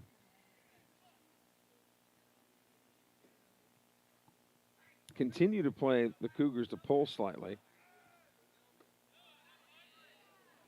That looked good, but was called low. 2-1 to Case, hitting 6th in the order. Malden checks the runner, brings it. There's a chopper to third. Underneath the glove of Davis. So the runners will move station to station, back-to-back singles for Lawrence County. Has put runners at first and second. And here comes Andy Davis now to talk it over with the troops. The tying run is at second base for Lawrence County.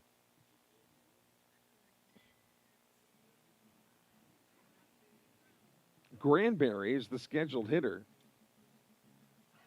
He has grounded to second and struck out swinging, so he's looking for his first hit of the day.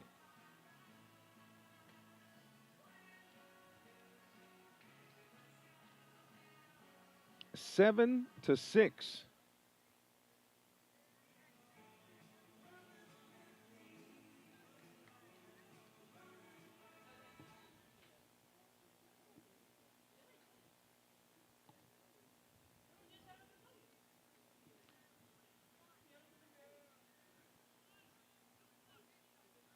So Sandifer gets a courtesy runner at second base. Case is at first. And here's Granberry. Now So they go to the bench baseman, Jadonis Granberry. to add some speed, knowing that the runner at second base is the tying runner. First pitch is swung on and fouled away. 0-1. Jay Powell on deck, and his pitching has kept the Cougars right in it here with Sumrall. Malden checks the sign from Long.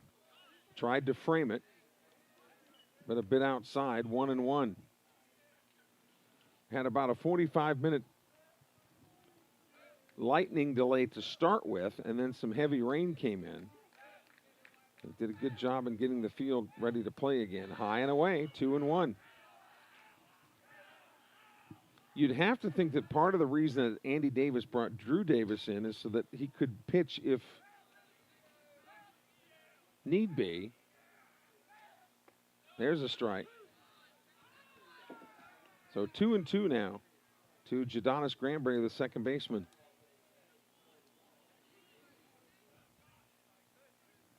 One out here in the bottom of the fifth. Swung on and popped out of play.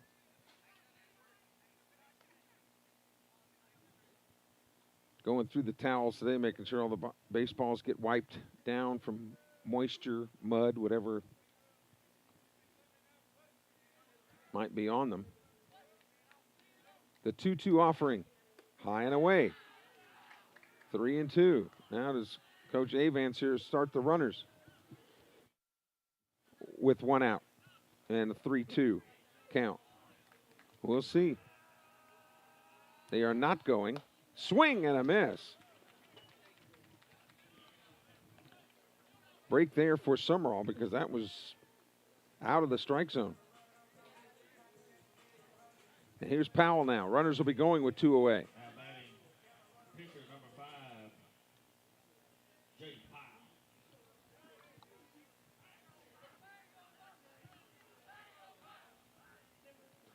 Malden looks in to get the sign. Here's the pitch. Nice one, dropped in there for a strike. It's a little bit of a different look as a left-handed hitter receiving the pitch from a left-handed thrower. Swung on, little looper to second on the short hop. Hicks goes on to first, and that'll do it. But Lawrence County does come up with one more run on 3 hits. They stranded a couple. We've completed 5 here in Monticello tonight. It's 7-6. Sumrall back in a moment. This is the home of Summerall Bobcat baseball.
Jay Powell back out there to work.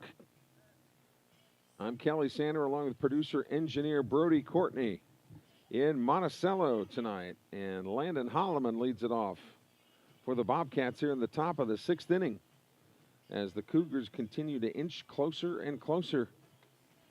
Summerall's got to come up with some answers. They have not scored a run since the second inning. Now batting number 7, Landon Holloman. Holloman has popped to the shortstop. He's reached on an error and scored. He's also lined it to center field. So he's 0 for 3. First pitch is a strike. Powell, not a hard thrower, but he is around the strike zone. The 0-1 pitch. Swung on. Here's one that's kind of off the fist toward right field and handled easily out there in right by Caleb Dunaway. Man, that guy is a machine out there in right field.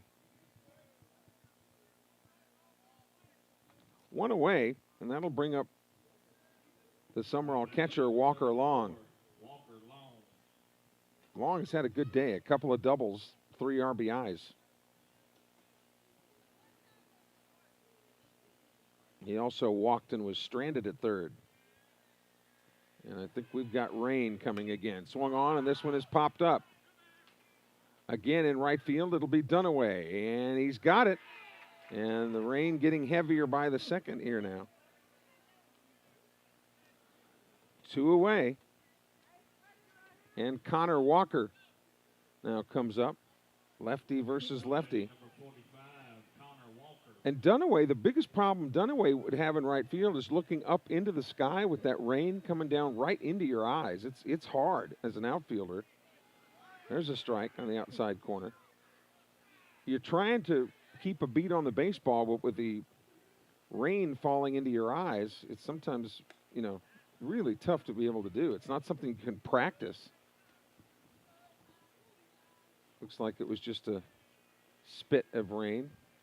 Kind of curtailing off again now. Swung on. There's a golf shot wide of the Summerall dugout. 1-2 now to Connor Walker. Bases empty, 2 outs here in the top of the 6th.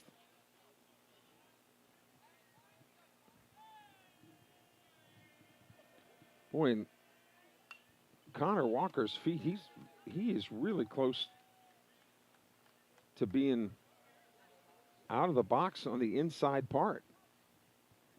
Count stays 1-2. He is right on that line. The 1-2 pitch from Powell. Too high. 2-2 now. Landon Hawkins is on deck hoping to get a shot. Hawkins started at third, and then when Davis came in, moved to left field rather. Just missed outside. 3-2 now. To Connor Walker. He doubled with an RBI, popped to third, and walked.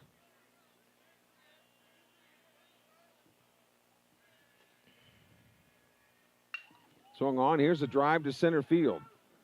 Cato initially couldn't find it, but then picked it up easily and puts it in his glove. The Bobcats go very quietly in the 6th inning, up and down, 1-2-3. No runs, no hits, no errors, no one left on base. We go to the bottom of the 6th inning. 7-6 Bobcats. The Cougars come to hit in just a moment.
So here come the Cougars to bat in the bottom of the 6th inning. They'll have hitters 9, 1, and 2 Smith, Cato, and Sutton to face Keaton Malden in this 7-6 ball game.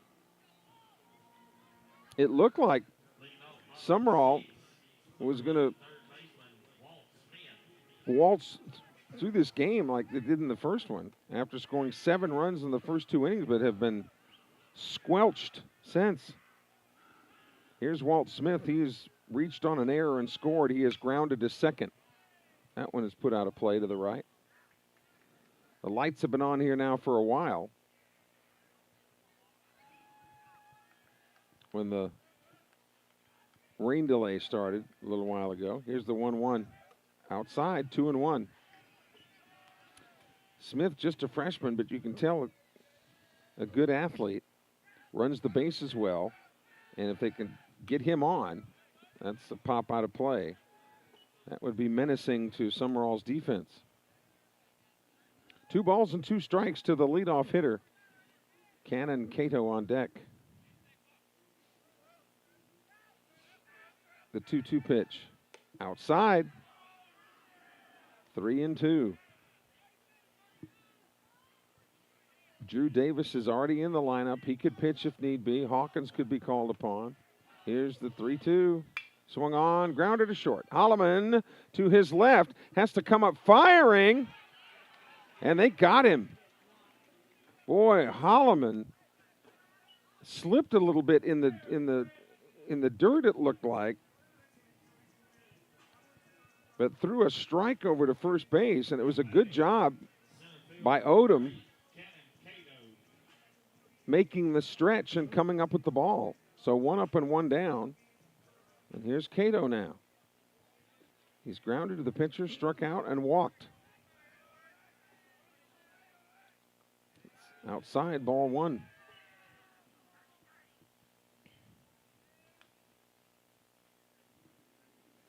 Cougars batting in the 6th.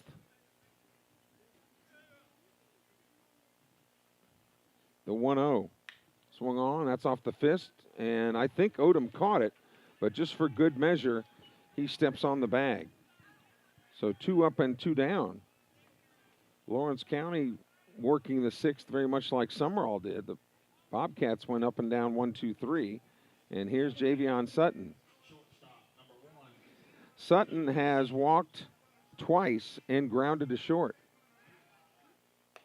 First pitch to him is outside as Walker Long tries to frame it up. Don't forget Petal tomorrow. At Petal. The 1-0 pitch swung on. There's a drive into left field. That drops for a base hit. So a 2-out single for Sutton. JV game will start at 4, and here on the web we'll have the varsity game for you at 6 o'clock, weather permitting. Now batting, right fielder, number 3. Here's Dunaway. Well, you get to see other teams. One of the good things about doing these games, you get to see other teams, other athletes. I like this kid. This Dunaway kid can play. He's grounded the pitcher, doubled twice. Has a couple of runs scored. One of the very few upperclassmen really on this Lawrence County team. Very young Cougar baseball team. Throw over to first base, and he is out. Great pickoff move by Keaton Malden. And if you're a Sumrall fan, had a good time, too, because Dunaway's got home run power. So no runs on 1 hit. As it turns out, nobody left on base. We've completed 6. Here in Monticello, Sumrall 7, Lawrence County 6. Back with the final inning after this timeout. This is the home of Sumrall Bobcat baseball.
So the rain falling, no lightning though, but the rain falling here in Lawrence County. The Bobcats come to bat here in the top of the 7th. Hawkins, Clinton, and Odom are the scheduled hitters. And you have to wonder what Andy Davis is going to do pitching-wise in the 7th. Does he bring Malden back out? Or does he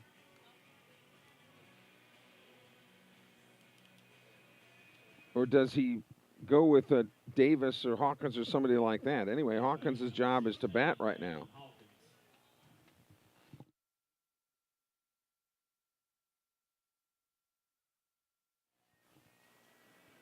First pitch is fouled into the screen for Hawkins. In the first, he was hit by a pitch and scored. In the second, a sacrifice fly and an RBI. And in the fourth, he struck out looking. There's the 1-0. Swung on again, but fouled out of play. 0-2. Jay Powell, 105 pitches now. And he has kept this Lawrence County, he has been rock solid. Nothing fancy, just throwing. If you throw strikes, you got a chance to win every game you play. That one's inside, 1-2 now to Hawkins. The rain has kind of been on again, off again. It looks like the faucet is turned off now. Again, it looks like the whole weekend we might be in for kind of this type of stuff. The 1-2 pitch outside. 2-2.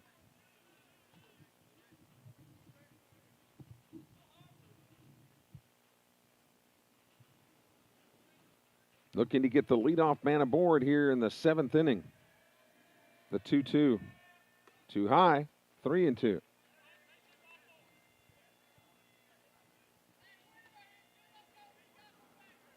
Big pitch here for both sides. The payoff. Swung on. There's a drive down the left field line, but twisting foul. Hawkins was looking for the fastball. He got it, but just got ahead of it and pulled it down the line. They're playing him to pull just a little bit. All kinds of room in right center field. Dunaway shading the line in right. Here's the payoff pitch again. Swung on, fouled again. Good at bat here for Hawkins. You don't know how it's going to wind up, but it's been a good at bat. Adding more pitches to the pitch count of Powell. Here's the 3-2. Swung on, here's a drive. Left center field, ball well hit, but coming over to his left, it's Cato to make the... No, it wasn't Cato. It wasn't Cato. Case came over from his position and left to snag it. Great outfield play today by the Cougars. 1 out. Now batting number 2, Cade Clinton. Here's Clinton. All you can ask hitters to do is barrel up the ball, and Hawkins did it, but great defensive play. So 1 out. And here's Clinton now. He has walked, lined out to center, and flown to center. First pitch is a strike.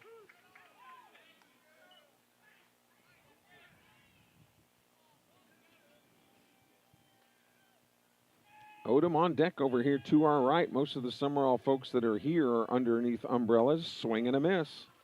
Strike 2.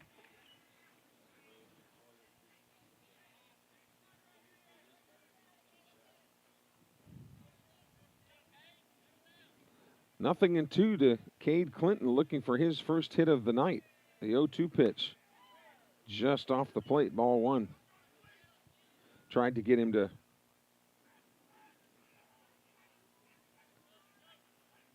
swing at one that was just off the edge of the dish. The 1-2 count. Breaking ball. Broke right into the strike zone, and Clinton was wise to put the bat on that one because that was strike 3. If the Cougars win this game, 3 things you can point to.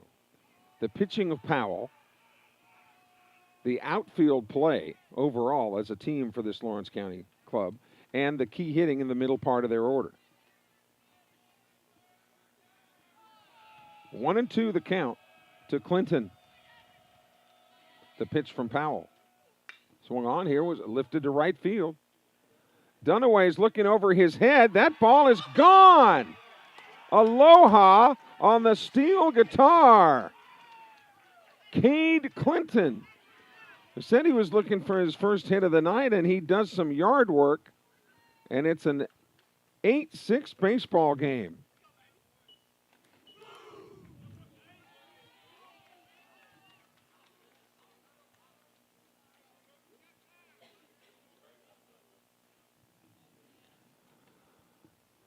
And now Jay Powell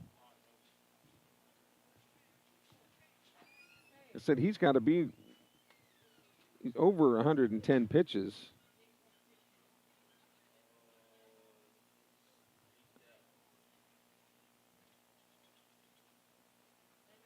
Now Andy Davis walking over to his dugout.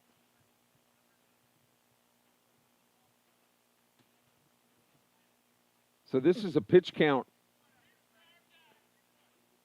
situation that the Cougars will deal with somehow here.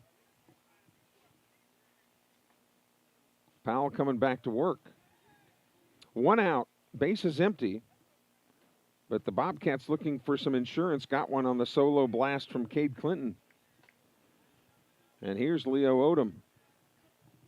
Andy Davis headed back to his perch at third base.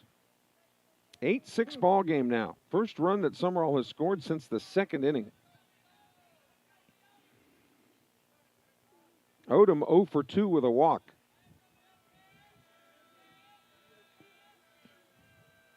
First pitch is outside, ball 1. I got to be honest with you, when Clinton hit that ball, that did not look like a home run ball to me. But it just kept carrying. And when Dunaway gave up on it, swing and a miss, and it didn't take long for Dunaway to just give up on it, knowing that the ball was gone. That was just surprising. 1-1, the count to Odom. Low, 2-1. With Tyson Hicks on deck.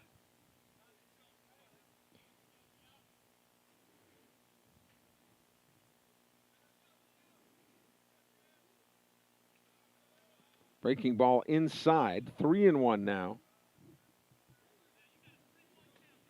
To Leo Odom.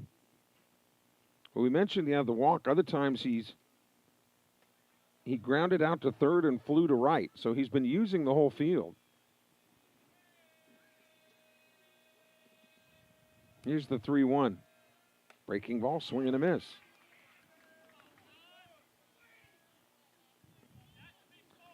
Odom playing first base. And on that one defensive play by Holloman, he did a good job with that stretch, just keeping his foot on the bag. Here's the 3-2. Strike 3. On the outside corner, down he goes. 2 away.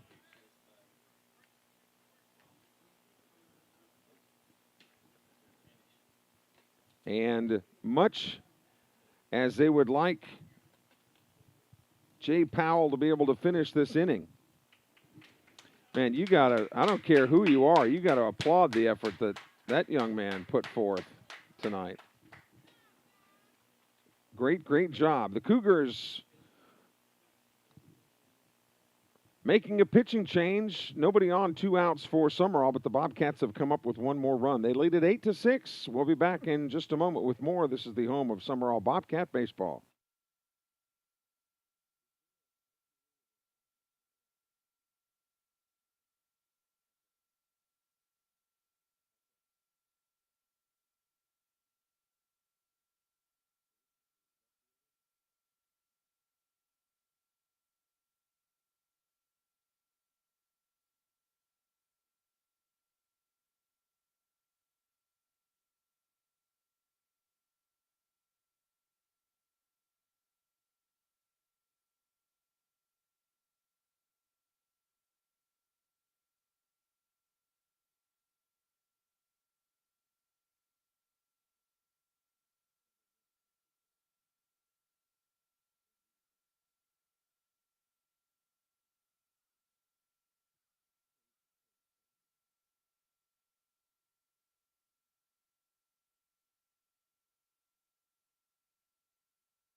Did you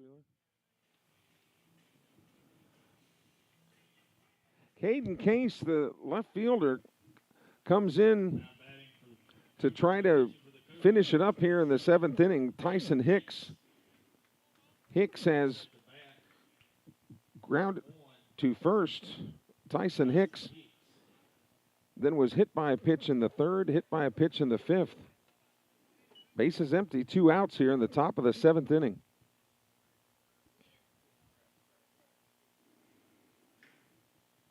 The 1-0 pitch from Case. Low. 2-0. Drew Davis is on deck.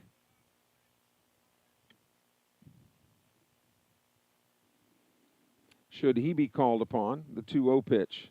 Low. 3-0. And what an effort by Jay Powell, though, for Lawrence County. And, you know, from a fundamental technique standpoint, I got to tell you, he didn't look tired. I mean, he threw a lot of pitches, but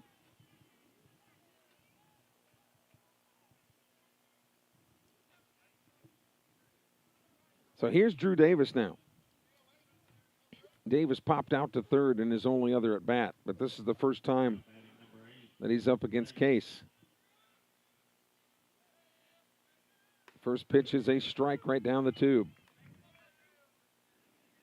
Looking ahead to the Lawrence County 7th, it'll be hitters 3, 4, and 5, so the meat of the order. Coming up for the Cougars. 0-1 pitch. He must have called it low because it looked like it was a good pitch from here. 1-1 the count to Davis. Drops a bender in there for strike 2. Inner part of the plate, 1-2 the count now to Davis. Barrett Brazil swinging the stick should he be called upon. He's in the on-deck circle. The 1-2, outside.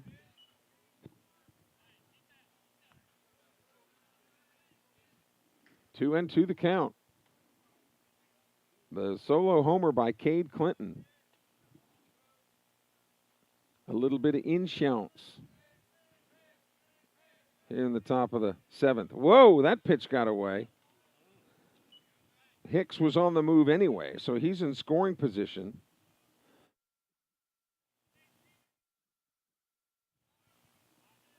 So a base hit now because of the fact that there's 2 outs. He'll be moving on any type of contact, doesn't have to worry about being doubled up. And the count is full to Davis.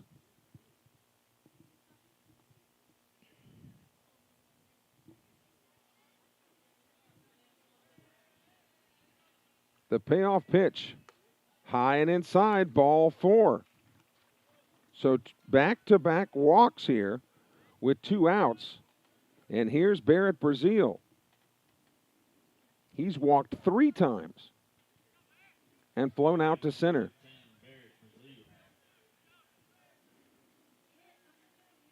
So a force at any base except home. Shows bunt, and that pitch is inside. Of course, it would be unrealistic to think that he would bunt with 2 outs. But stranger things have happened, I guess. And he tries to put the bunt down, and it fouls behind the plate.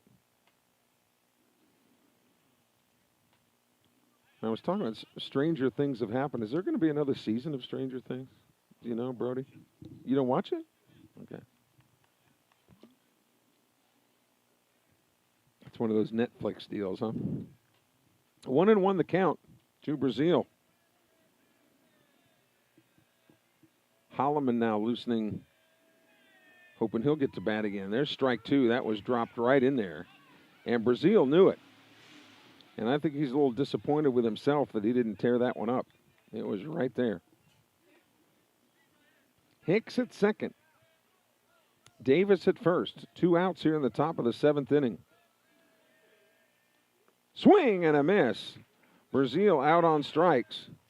They'll clean it up with a throw to first base. He had already given himself up anyway. But Sumrall does come up with one run. It's the solo home run by Cade Clinton. And they leave 2 men on base. The meat of the order coming up for Lawrence County in the last chance seventh. We'll have it for you after this timeout. This is the home of Summerall Bobcat baseball.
Keaton Malden out here to try to nail it down for the Summerall Bobcats as they're in quest of their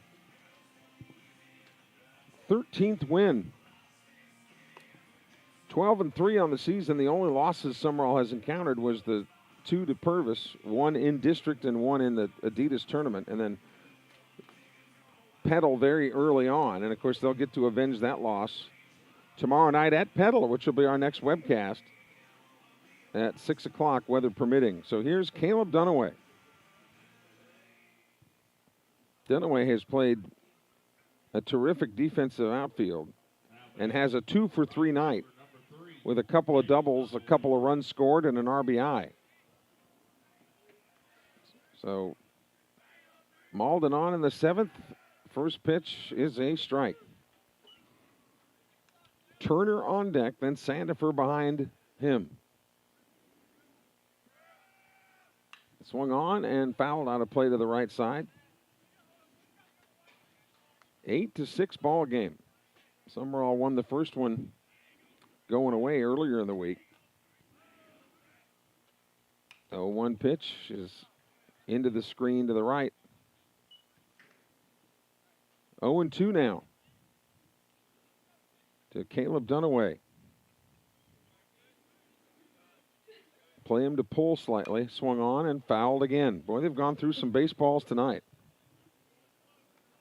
And they're not cheap.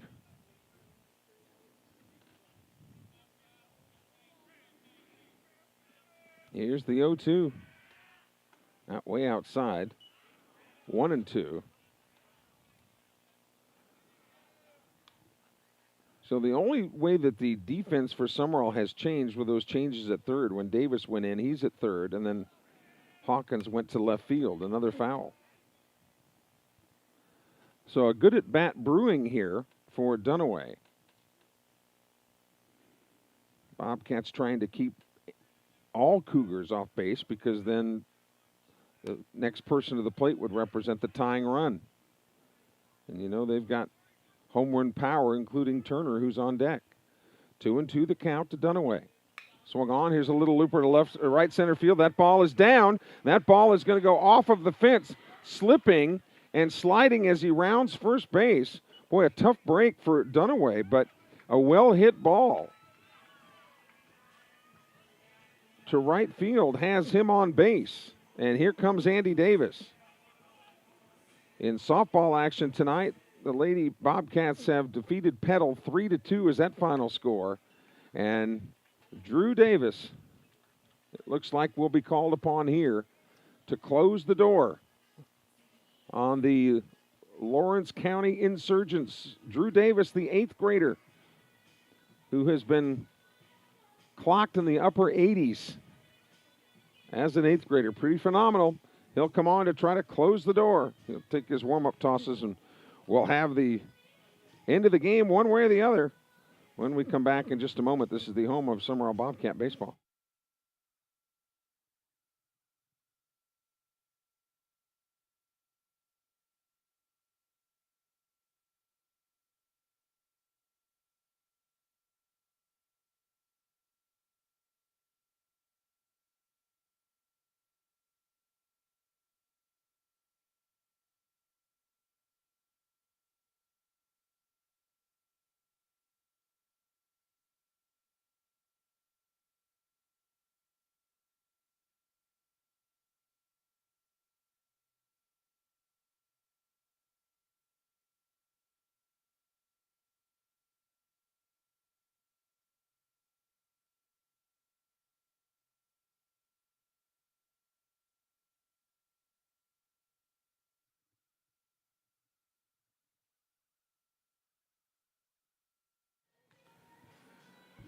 Drew Davis loosening up, and as he does so, Hamp Baudouin goes into, looks like he's going into right field. Hawkins will come back to play third. And they'll move Cade Clinton to left field, probably, is the way that'll work. So here's Davis against Hunter Turner. Turner hit a blast in the first inning. Now batting number 18, the catcher, Hunter Turner. And another home run here would tie this ball game. Lawrence County with the lead man on. Here in the bottom of the 7th inning. So you got power against power here. Davis against Turner. Breaking ball high. Turner might have been looking for the heater right out of the gate. The 1-0. Low, 2-0. Sandifer on deck. Nobody out here in the 7th. 2-0 pitch. Here's a drive to center field. Moving back, but playable. Brazil makes the catch, and there's one away. So Turner barreled it up, but he hit it to the deepest part of the ballpark. And Brazil was there to make the play. So here's Sandifer now. Sandifer 1 for 3 with an RBI.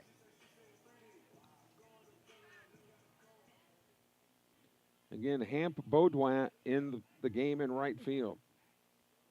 First pitch, swinging and fouled it straight back. Southern Miss has defeated Georgia Southern 4-3.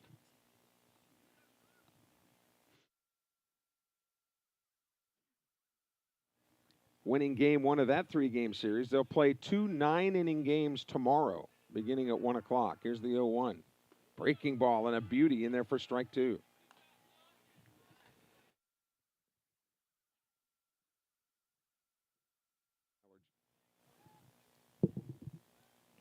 Davis ahead in the count here. 0-2 the pitch. Breaking ball, foul tip. Was able to stay alive. Walker Long a little disappointed that he didn't hang on to that because he would have been out. Excuse me. Goodness. The 0-2 pitch. Breaking ball. He got him that time. Gave him 3 straight breaking balls. 2 outs. Cougars down to their last out. And here's the pitcher, Caden Case.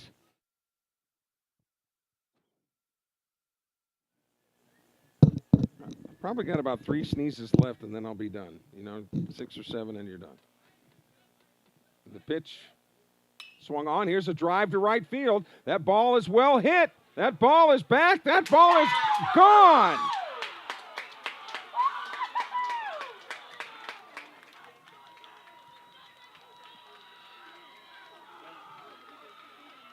A 2-run homer with 2 outs in the bottom of the 7th inning. Lawrence County has tied the game.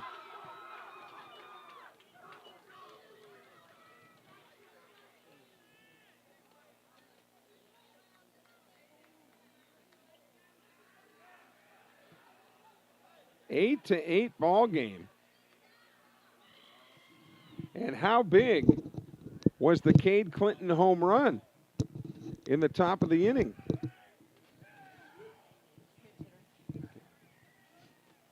Now batting number 14, Ian Malone. So Ian Malone is pinch hitting here for the Cougars. 2 outs, bases empty, bottom of the 7th inning. Unless something even more dramatic happens, this reeks of extra innings.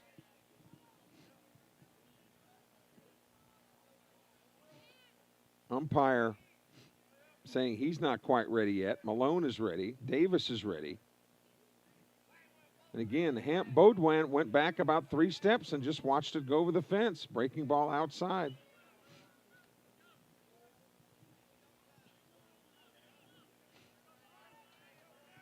Ian Malone, the pinch hitter. Outside, 2-0. The Bobcats had everything right where they wanted it. Drew Davis was in the lineup specifically to close the door. 2-0 pitch, slow roller right out in front of the mound. Should be an easy play. It is. And we are going extra innings.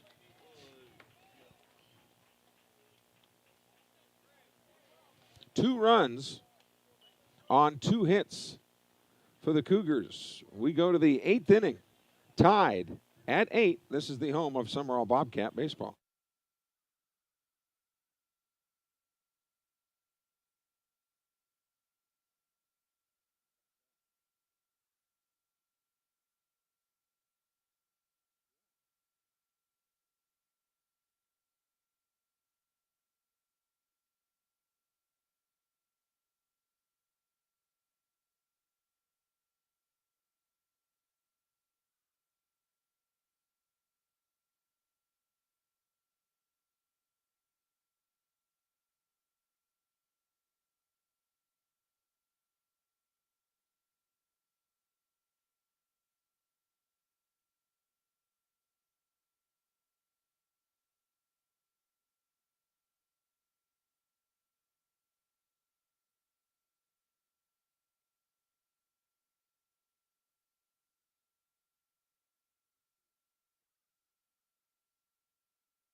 So Caden Case comes back out to work in the top of the 8th inning.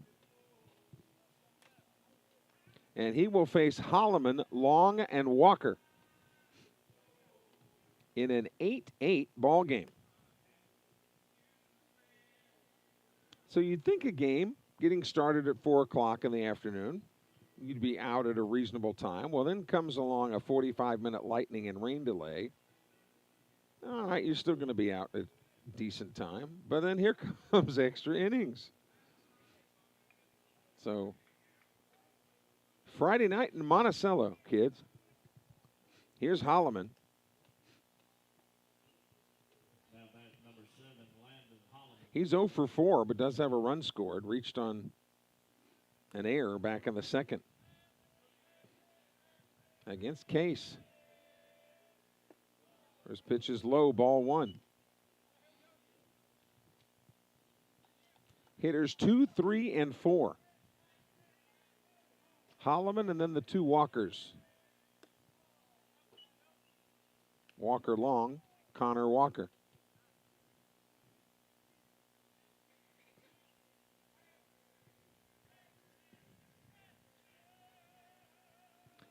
The 2-0 pitch. Low. 3-0 now. You can bet the mortgage that Holloman will be on the take here.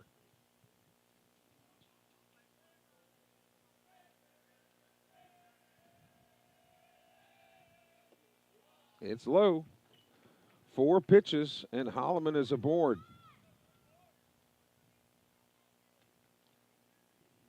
And here is Walker Long. Now bat number 34, Walker Long.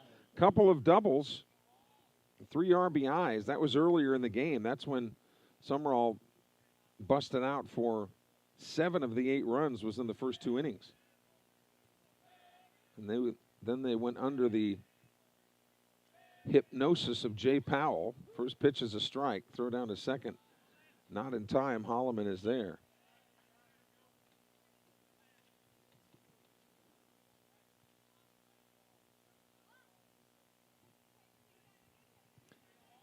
But then since then, Walker Long in the 4th walked, and then in the 6th he flew out to right field. And unless it's over the wall, Dunaway's probably going to catch it in right field. Although all kinds of room in right center field.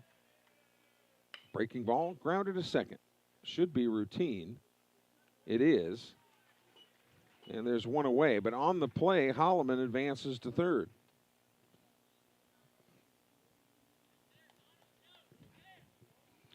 And here's Connor Walker now. Now bat number 45, Connor Walker.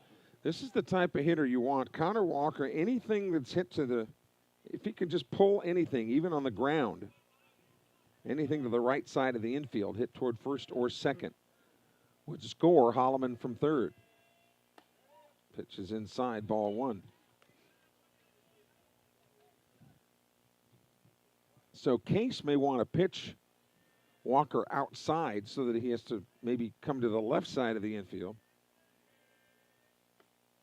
That's low, 2-0.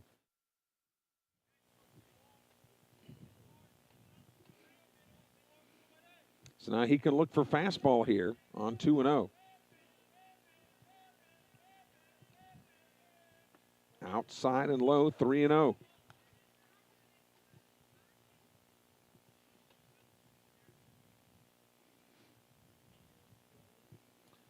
Connor Walker has one hit. It was a double back in the first inning, but he also notched an RBI. There's a strike on 3-1. It's 3-1 now, rather.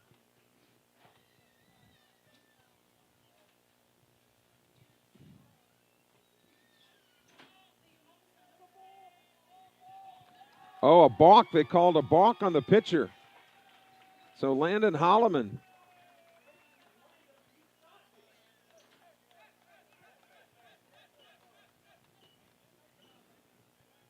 So Holloman comes home.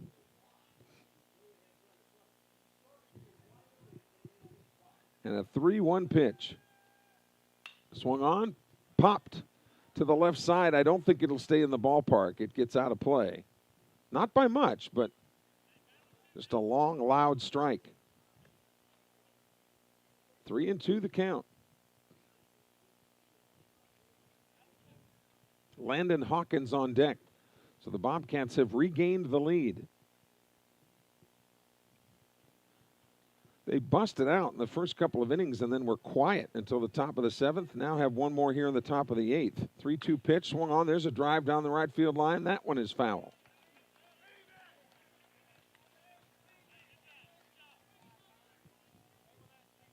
So Connor Walker going where the ball is pitched. He's just trying to keep it in fair territory. 9-8, Sumrall. Extra innings, extra baseball here on a Friday night. 3-2 pitch, swung on. There's a moonshot to right field. Dunaway could pack a lunch waiting on it out there. He pulls it down for out number 2.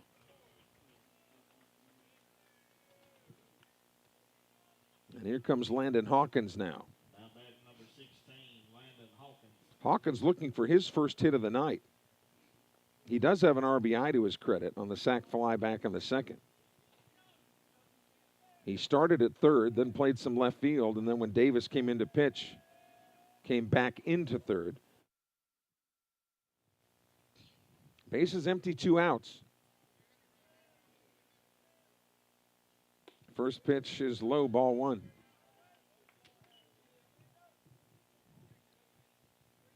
Cade Clinton is on deck. It was Clinton's homer last inning that put Sumrall up by 2. And it was a good thing otherwise. That 2-run homer by the Cougars would have been a walk-off winner. 2-0 to Hawkins. He was hit by a pitch and scored back in the first inning. There's the 2-0. Strike.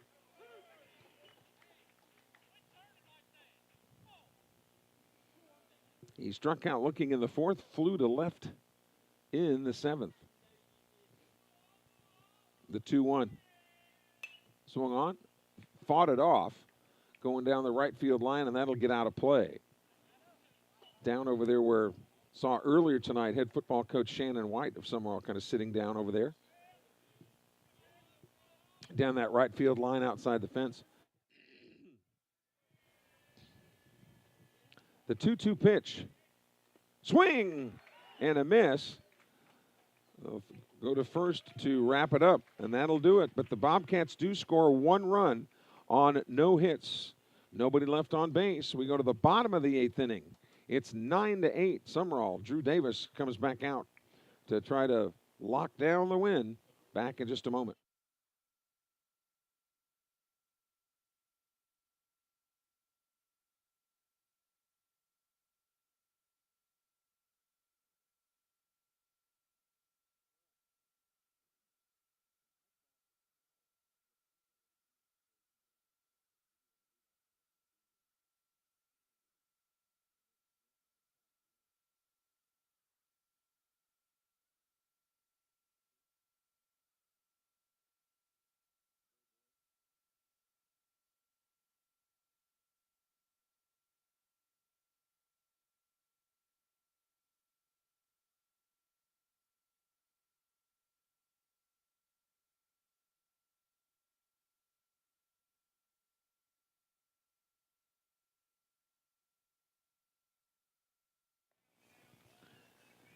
Drew Davis continues his warm-up tosses here with a 1-run lead, thanks again to all of our sponsors, Diversified Forestry Management, Real South Hunting, Kids Campus Learning Center, Watts Brothers Implements, American Graphics, and a special salute to Stan Welburn, the architectural firm of Landry, Lewis in Germany, Spencer Nixon's Alpha Insurance Agency. All these businesses put their money where their mouth is to help you be able to see the Bobcats on the web. Number 6, second baseman, Gray Boyd. Gray Boyd comes up now to lead it off here in the bottom of the 8th inning. And then Walt Smith, the number 9 hitter. Then they go back to the top of the order with Cannon Cato. So 8, 9, and 1 facing Davis here in the bottom of the 8th. First pitch is a strike. Just a fastball laser right down the middle.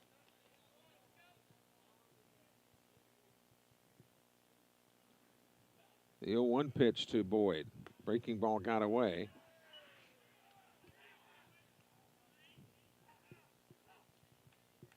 You almost have to challenge a guy this deep in the order with fastballs because you don't want to put the tying run on base via the walk. Davis behind in this count, 2-1. Because you put the leadoff man aboard, then the Cougars could bunt him over, the foul into the net, 2-2.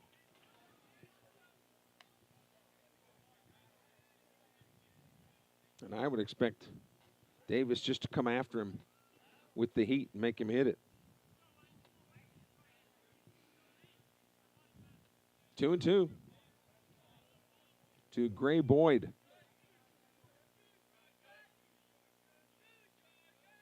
Swung on. There's a shot up the middle. A base hit. So the leadoff man is aboard for the Cougars here in the bottom of the 8th inning. And here's Walt Smith. All right. Third baseman, number 11, Walt Smith. So now, if you're Lawrence County, do you bunt Walt Smith? Do you put the bunt down to get the runner over into scoring position? There's nobody out. And do you play for a 9th inning? We'll see how they decide to play it here. Smith has a run scored. He's put the ball in play each time. He reached on an error in the 3rd, grounded to second in the 4th, grounded to short in the 6th. They're anticipating a bunt for sure. Breaking ball's too high. Hawkins was at the elbow and started to creep in at 3rd. They're sure looking for the bunt.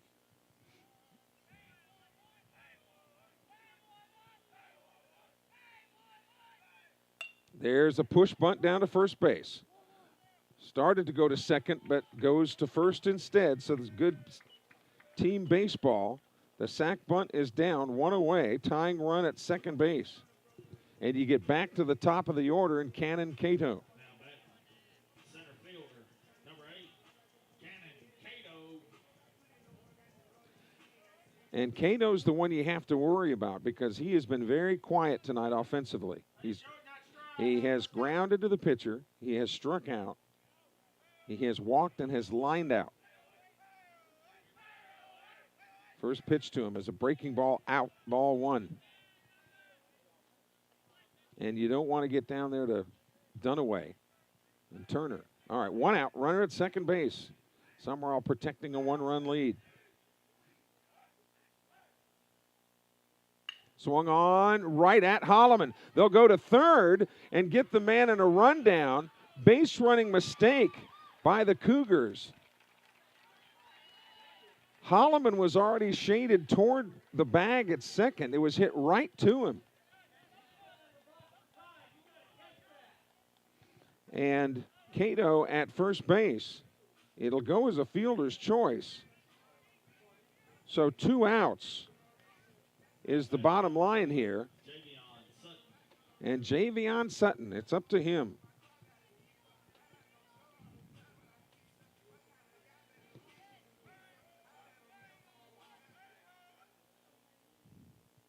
And Sutton has walked a couple of times. He's also grounded to short and singled. Breaking ball up. Now you've got an amazing athlete on at first base in Cato. So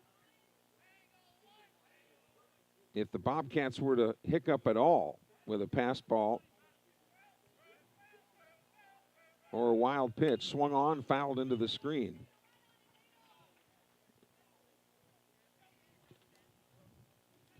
Two outs. 1-1 the count. To Sutton. Dunaway is on deck. The 1-1. Breaking ball out, 2-1. And under normal circumstances, Cato might have tried to steal there, but with 2 outs, you only have the 1 out to give. Bobcats trying to close this one out. 9-8. Sumrall leads it. 2-1 pitch. Swung on, fouled into the screen. So it's 2-2 now.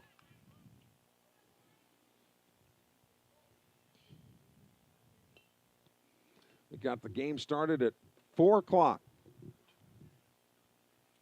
But we did have a rain delay and, of course, got some extra innings. Here's the 2-2 pitch. Too high is the call. And going down to second base is Cato. Defensive indifference. So he's at second base. A base hit now ties the game. And this is a 3-2 pitch coming up. Swing and a miss. He got him on strikes. And the Bobcats are able to put it away. Dramatic fashion, dramatic style, but Sumrall wins it 9-8 to up the record to 13-3 overall. Our next webcast will be tomorrow as the Bobcats travel across the river. They'll take on the Pendle Panthers JV at 4 o'clock, followed by the varsity game at 6. That, of course, is all weather permitting. If the weather looks a little bit ominous, just follow the Bobcats on all their social media platforms for the updates. For producer-engineer Brody Courtney, I'm Kelly Sander. Thanks for joining us again. The Bobcats win it in extra innings over Lawrence County tonight, 9-8. We'll see you tomorrow from the Friendly City. You've been watching Summerall Bobcat Baseball